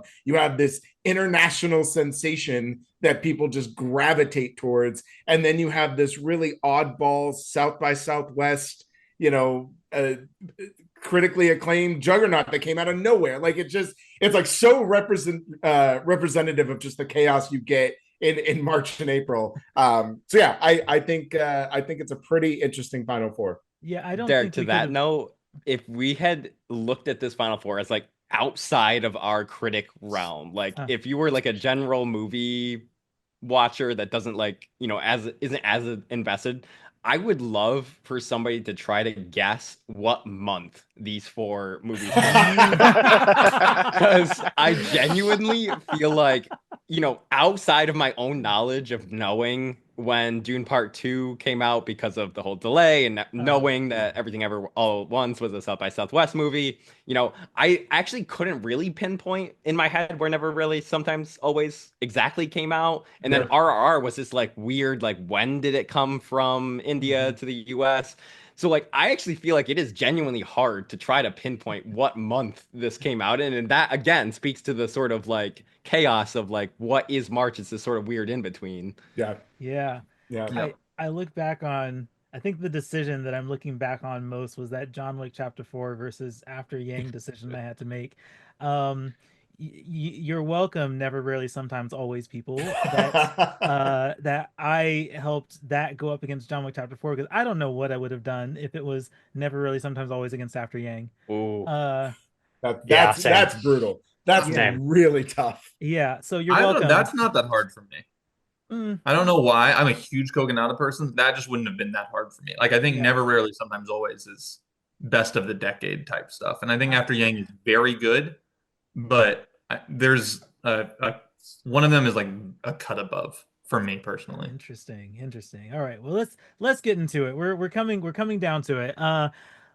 Let's go Dune Part 2 versus Everything Everywhere All at Once. Todd, what's your vote?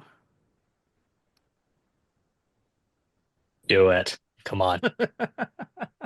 You're saying do it. Palpatine Wait, so in his ear, so do I it. just to get this straight, we're saying do it, vote for the big studio blockbuster franchise film that was made with like 9 digits of money versus the small indie film that happened to juggernaut its way into everyone's hearts. Yes. Well, I guess I'll be a sellout and vote for no, like I'm gonna go Everything Everywhere, and Dune Part 2 is phenomenal. And yeah, like I don't know. I'm going Everything Everywhere. I think it's it's more important to me personally. And at this point, all of these movies are excellent, excellent. So I'm just going to go with kind of what matters to me more, and it's Everything Everywhere. All right, Derek, what's your vote? Yeah, I'm gonna go Everything Everywhere. I I got screwed this Oscar season because I picked with logic over picking with my heart, and it like just ruined way too many categories, and I ended up only going like 17 out of 23 instead of like 20 out of 23 because I don't care about the shorts because you can never guess those right. But I botched some pretty big categories because I was doing the math and messing with statistics and doing all that kind of stuff. And it just absolutely ruined me. So I'm not going to let that happen here. I'm going to pick with my heart and I'm going to go Everything Everywhere. All right, Danny, your vote. Yeah, this is tough. I love both movies very dearly. Both of them are just about near perfect in my book. They have just the minorest of nitpicky flaws in each. The reason I'm gonna put forward Everything Everywhere All at Once is because I'm thinking about the game and I just don't resonate with Dune Part 2 as a March release in the way I resonate with Everything Everywhere All at Once as a March release. And I do think that just factors a little bit into my vote because I just think that Everything Everywhere All at Once, when I think about March release of of what that means in the 2020s, it's that movie for me. And so I have to, I think, on pure, almost identical quality of movie in my book, I have to go with that as the slight edge. All right, Dakota, for the record, what's your thoughts here? So ignore the fact that for the next matchup, completely ignore what I'm about to say here. But the bigger the budget, the better the movie is obviously how things work. So What in the Oh, do you do must not you must do be not talking use about my own Electric words State. against me. You must be talking. Yeah, don't use my own words against me for the next matchup. But for here, more equals better. And I gotta go with my Canadian brethren, Denis. So Doom Part Two, it's my vote I because do I gotta be appreciate. the everything hater. I appreciate the loyalty to your Canadian counterparts, but Yeah, that's fair. I don't. I'm glad I didn't have to vote on that one because I might have like had an aneurysm or something. That you're would all a have bunch of Oh, cowards. we all were having one, trust me. yes, I'm sure. All right. Well, here's round two of aneurysm having. RRR versus rarely, never, sometimes, always. Dakota, we're gonna start with you. So, as I was saying last round, the smaller the budget, the more you can do with a film. And obviously, we need to support these smaller independent films that have a deep resident message. And because I've never said anything contradictory to that ever in my life, and I also believe abortion is healthcare, never, rarely, sometimes, always. All right. Danny, your vote here. It's hard to follow that one up because where do you go from there? How do you follow abortion as healthcare up with even the potential to vote for RRR? yeah, Dakota's like, if you vote for RRR, you're obviously pro-life. You're obviously pro-life. so Clearly you're hate probably voting for women. Trump. Yeah. I don't know. That's just what it sounds like you all are saying. So maybe that's That true. was Yeah. really tough position to be put in, Oh, especially man. as someone who has very aggressively pushed for never really all sometimes always throughout this bracket. Again, like really almost impossible to decipher for me just on quality of film, especially because they are so vastly different. This is a position where I am also, I think, going to promote the smaller film and genuinely believe that everybody needs to watch this movie. So never, rarely, sometimes, always. Yes. Wow. All right. Derek, what's your vote here? Man, I want I need the record to show that I love women. Mhm. I support full body autonomy. Yeah. I So am. speak with your like, vote. Show it with your vote. Yeah, Yeah. Show it with your vote. Don't just talk the talk, walk the walk. Some of us showed up on election day.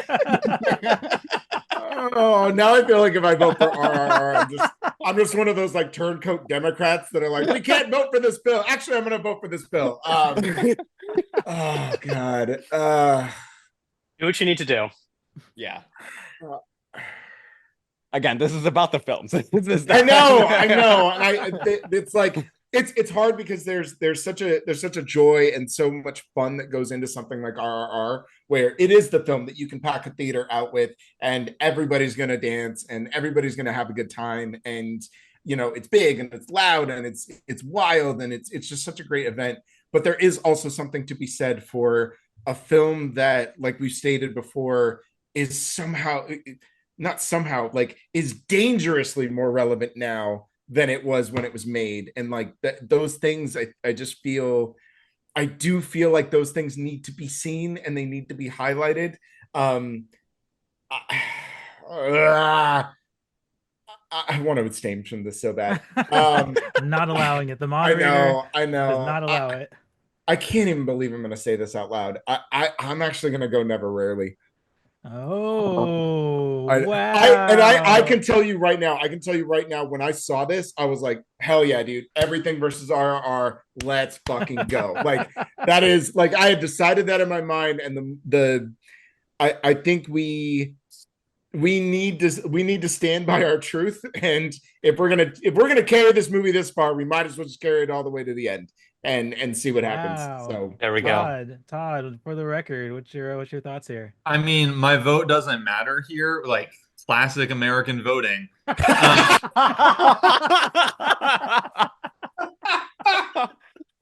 Like, I don't know. I guess I'll sell out to the big Asian corporations. I'll go RRR. Like, okay. I don't know. 2 movies that are really about the power of friendship more than any movies that are left remaining.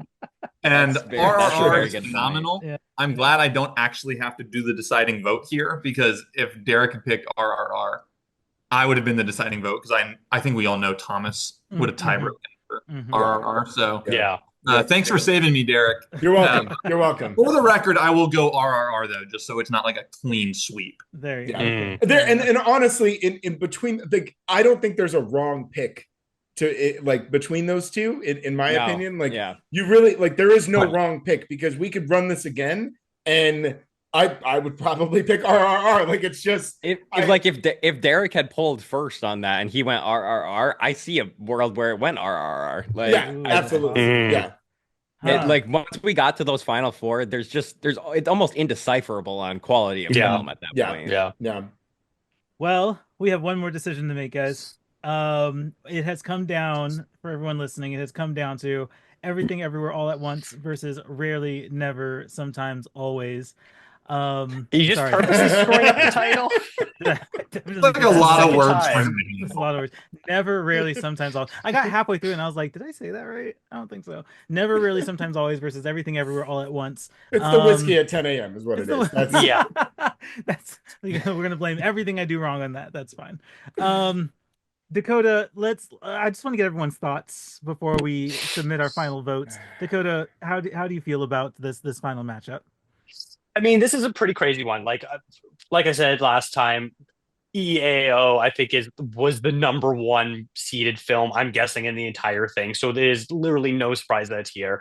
As much as I've been joking about, I do really like that movie. So I am happy that's there. And then I'm just blown away that Never, Rarely, Sometimes, Always made this far. Because I thought the big tough matchup was going to be Never, Rarely versus After Yang in that side of things.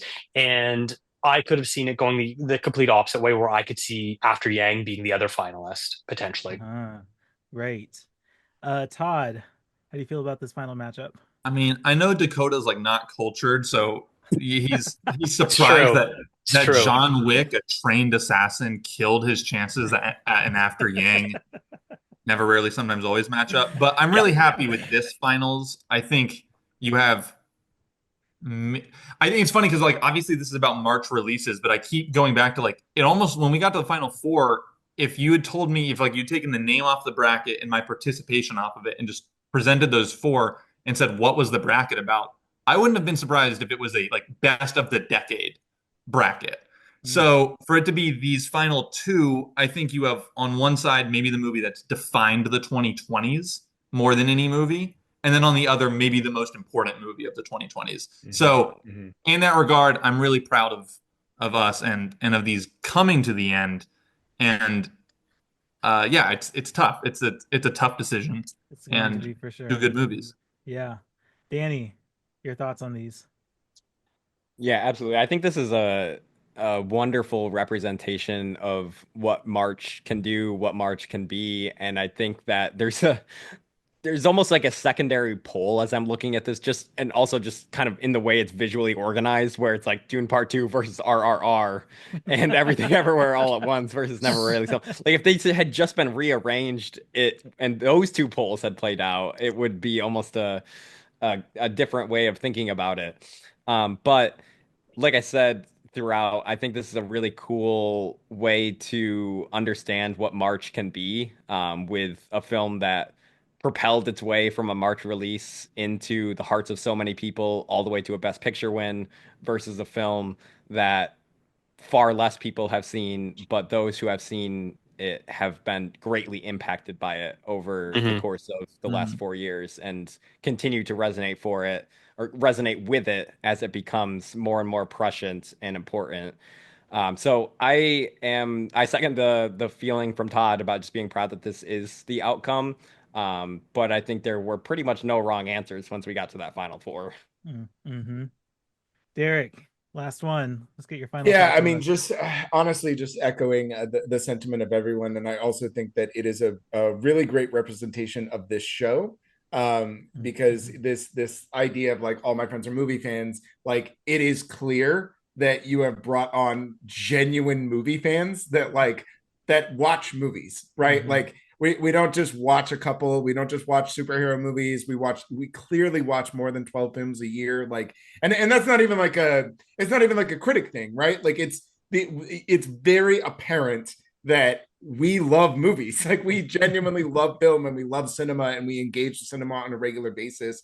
And I think even just in this final four, even when you get into the final eight, it's very clear that like we're not, like you said, if you were to just remove March from it and then ask like, hey, what was this bracket? It's like, oh, well, it's clearly the best films of the 2020s. Like it's so, but I just love that it's such a testament to what you're trying to do on the show.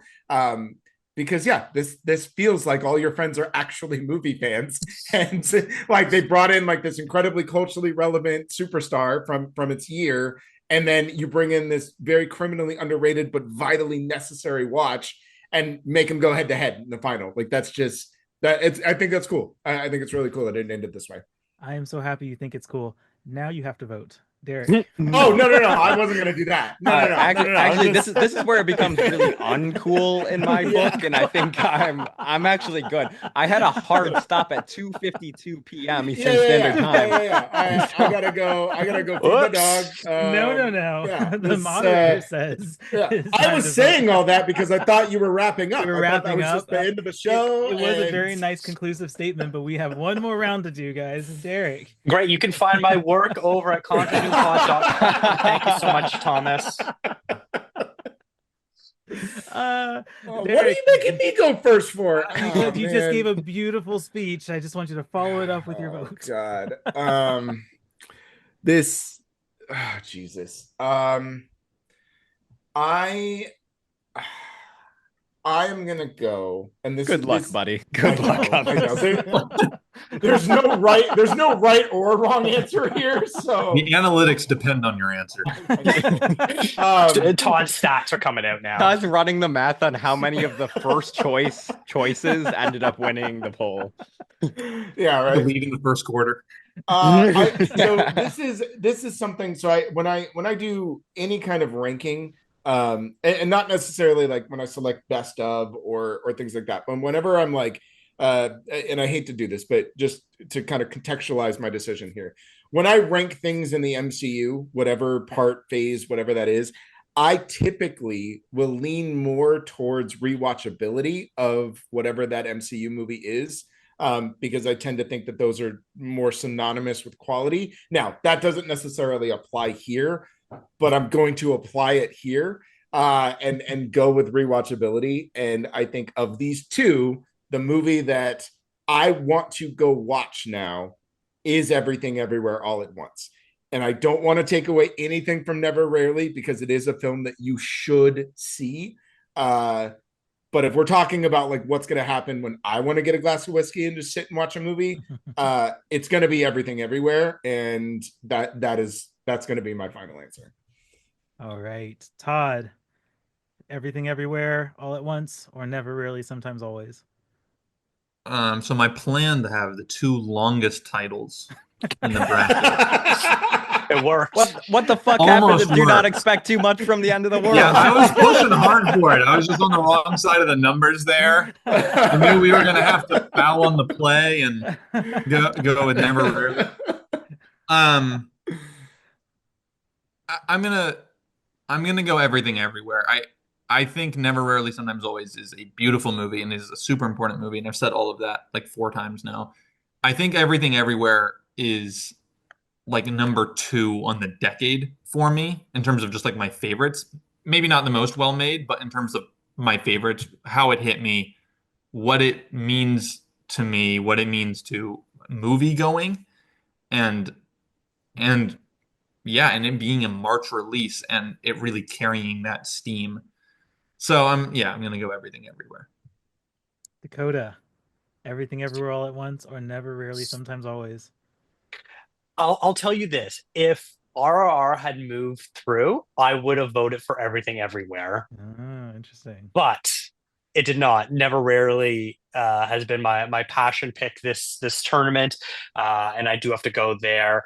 There's a couple just absolutely heart crushing scenes in this film. The title of this movie comes from, if you have not seen it, a nurse is asking this young girl a questionnaire about her health and her sexual history, and those are the options that you can give: never, rarely, sometimes, or always in terms of the answers. And the further this interview goes on, just the more devastating it gets. And then there's just a few other moments throughout the film on the subway platform where she reaches out to hold her friend's hand as she's doing something that she does not want to do happens. Just a whole bunch of great stuff, and along with this whole mystery of whether or not her father or stepfather is also abusive to her. It's got so many layers to this film. I'm not going to be upset with how this tournament ends. I think it's going to be a very worthy winner because I'm sure I know what Danny is going to pick here. But I do want to be the lone dissenter, I guess. Danny, are we wrapping this up? Are we between Everything Everywhere All at Once? Or are we going to overtime? Yeah, but make Thomas have skin in the game just for the sake of making him do it. Something I want to point out about this final matchup that I am only now realizing because of some of Dakota's reminiscence on what this movie does is we have 2 films, one that lives and thrives on maximalism of style and storytelling and costume and production design, and we have one that lives on minimalism and is deafening when it is basically silent, and we are just watching characters grapple with the emotions that they are forced to deal with because of the constraints of the society in which they live in. And I think that's a really beautiful juxtaposition between these 2 films that couldn't be more opposite in how they are delivering their themes and messages. I'm going to overtime here because and that's Oh no. That's not only because one, I love a competitive spirit and I love making Thomas make decisions, but also because Never, Rarely, Sometimes, Always is my true vote. If I was first, if I was in Derrick's position, I would have also voted for Never, Rarely, Sometimes, Always. When I think back on these 2 films, I love them very much. but Never Rarely Sometimes Always did more for me personally, and it's a movie that I continue to resonate with a bit more than Everything Everywhere All at Once. And that is with a pretty wide gap on how recently I've even seen them. I've seen Everything Everywhere All at Once much more recently, but the way that I reflect on and recommend and think about Never Rarely Sometimes Always is just something that is too potent for me to not at least push to a final vote here. So that is my vote. I think I think Everything Everywhere All at Once is an absolutely worthy winner in every sense of the word, and I've certainly not contradicting myself on saying it's the March it's the film that should represent March. But Never Rarely Sometimes Always is, we put it this far, and I'm gonna try to see it through to the finish line. Oh yeah, Wow. Black For those- Bag Alliance is over. Danny, you're now my new best friend. For those of you who didn't hear me pouring my next glass of whiskey while I have to make this decision, this is so tough. Everything Everywhere All at Once is so good. It's so good. I love that movie so much. Obviously, everything you guys have said is valid. And I think Everything Everywhere is one of those movies that, like, when I first saw it, everything about it just really, really resonated with me. I love this movie. Oh. Don't feel bad. Don't let Dakota make you feel bad. Everything Everywhere is also about women. That is, you know what? Good point. It is That is a true. women empowering film. So don't let anybody tell you This is that true. voting for one or the other is somehow against women. That is Right. false news. Never, Rarely, Sometimes, Always has all the power that you guys have explained, and is so good for that as well. I've only seen it the one time I saw it during the pandemic. But it's like you guys have already kind of expressed, it's not necessarily like, this isn't a case where rewatchability really kind of dominates here. They both are such great films in their own way, and it is such a crime that you guys make me choose between the two. Had to be. You made us choose. I did. He made us choose every single time from 32 He's like, to 1. Danny, how dare you invite me on your podcast and put this bracket together and make me choose? Look, here's what I'm going to judge this by, like, maybe the pettiest metric, because they're both really great films, and while my heart wants one, that one did win Oscars already. So I can't believe we're doing this. I am going to put forth Rarely, Never, Sometimes, Always. No, as the winner. That's not the movie. That's Never Never Rarely. Never, It's never. all I right. didn't even get the title wrong. God dang it! Never, Rarely, Sometimes, Always. We did it, Danny. We did it. Oh my That gosh. we were at a 2-0 deficit I at the I end. thought it was going to be a sweep. Oh my god. I did too. I was not expecting to have to make that decision, guys. I was not expecting it, but I think everything you guys have said is correct.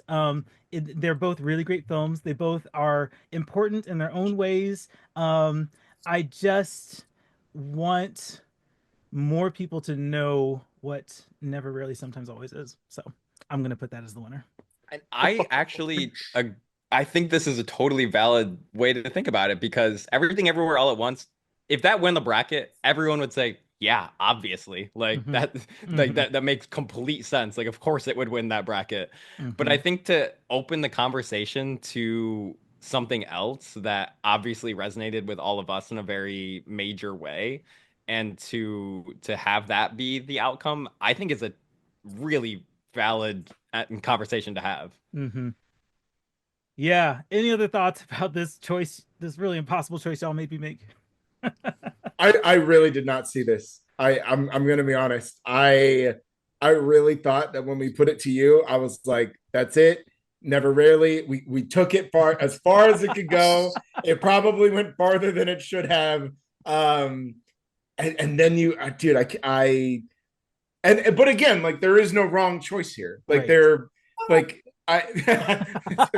okay. Yeah, this is Yeah, dude, if you redid this bracket, like just put everything back in the exact same order as it was before, there is no way I would have pegged this movie to be the winner. That is Like that is at valid. all. Yeah. I think That's no, because crazy. I didn't. I mean, I put the bracket together, and I was like, "Oh, that's cool that that's there." But I think it's also cool because we sat down and had a conversation and discussed why that movie resonated with us, mhm, and that I think we all kind of fed into that, because I think if we had all filled out this bracket in isolation, submitted it to you mhm. ahead of time, would we have come to that conclusion? Maybe not, because Probably everything not. everywhere all at once is more of a default answer. Mm-hmm. Mm-hmm. But because we have this friendly discourse and conversation about it, I think that is part of what lended itself to a different outcome. Mm-hmm.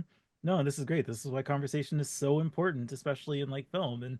And yeah, I think you guys did a really great job narrowing this bracket down. So I'm happy that Never Really Sometimes Always is the winner of the All My Friends and Movie Fans Best March Release bracket. Yeah, and congratulations on also being on the longest episode of All My Friends and Movie Fans, guys. Thank you for sticking with me. Yeah. um let's just go into plugs. Let's go ahead and wrap this one up. Danny, where can everyone find you and your content? Certainly. Well, you can follow me at the Rolling Tape. That's my outlet that I host our many times a week podcast. Mhm. You can also find me personally at DTJ Cinema on Twitter, Instagram, and TikTok. Awesome. Derrick, where can people find you and your content? Yeah, you can find all of my written works at nerdbot.com. And then you can find me on pretty much all socials at DRock Comedy, or you can just search my name, Derrick Murray. My profile is public on Facebook. And yeah, check me out. And then same thing on Letterboxd. So Yeah, Dakota, where can everyone find you and your podcast? Sure. Yeah, it's called ContraZoom Pod. The website's contrazoompod.com, at ContraZoom Pod on all the socials as well. I do a podcast and have a bunch of reviews. I've hired more writers recently, so we're pumping out even more quality written reviews too. Awesome. Dakota, and sorry, you're Dakota. Todd, I am. anything you want to plug? I am the Dakota now. You can follow me at Todd_complex, and on most places. Most of my work is at ForReel, and I'm around, so look for me. Guys, thank you so much for being a part of this episode of All My Friends Are Movie Fans. If you're listening and you like movies, we should be friends as well. Follow us at all the socials that are in the description, and make sure to connect and, keep in touch. And we will see you on the next episode of All My Friends Are Movie Fans.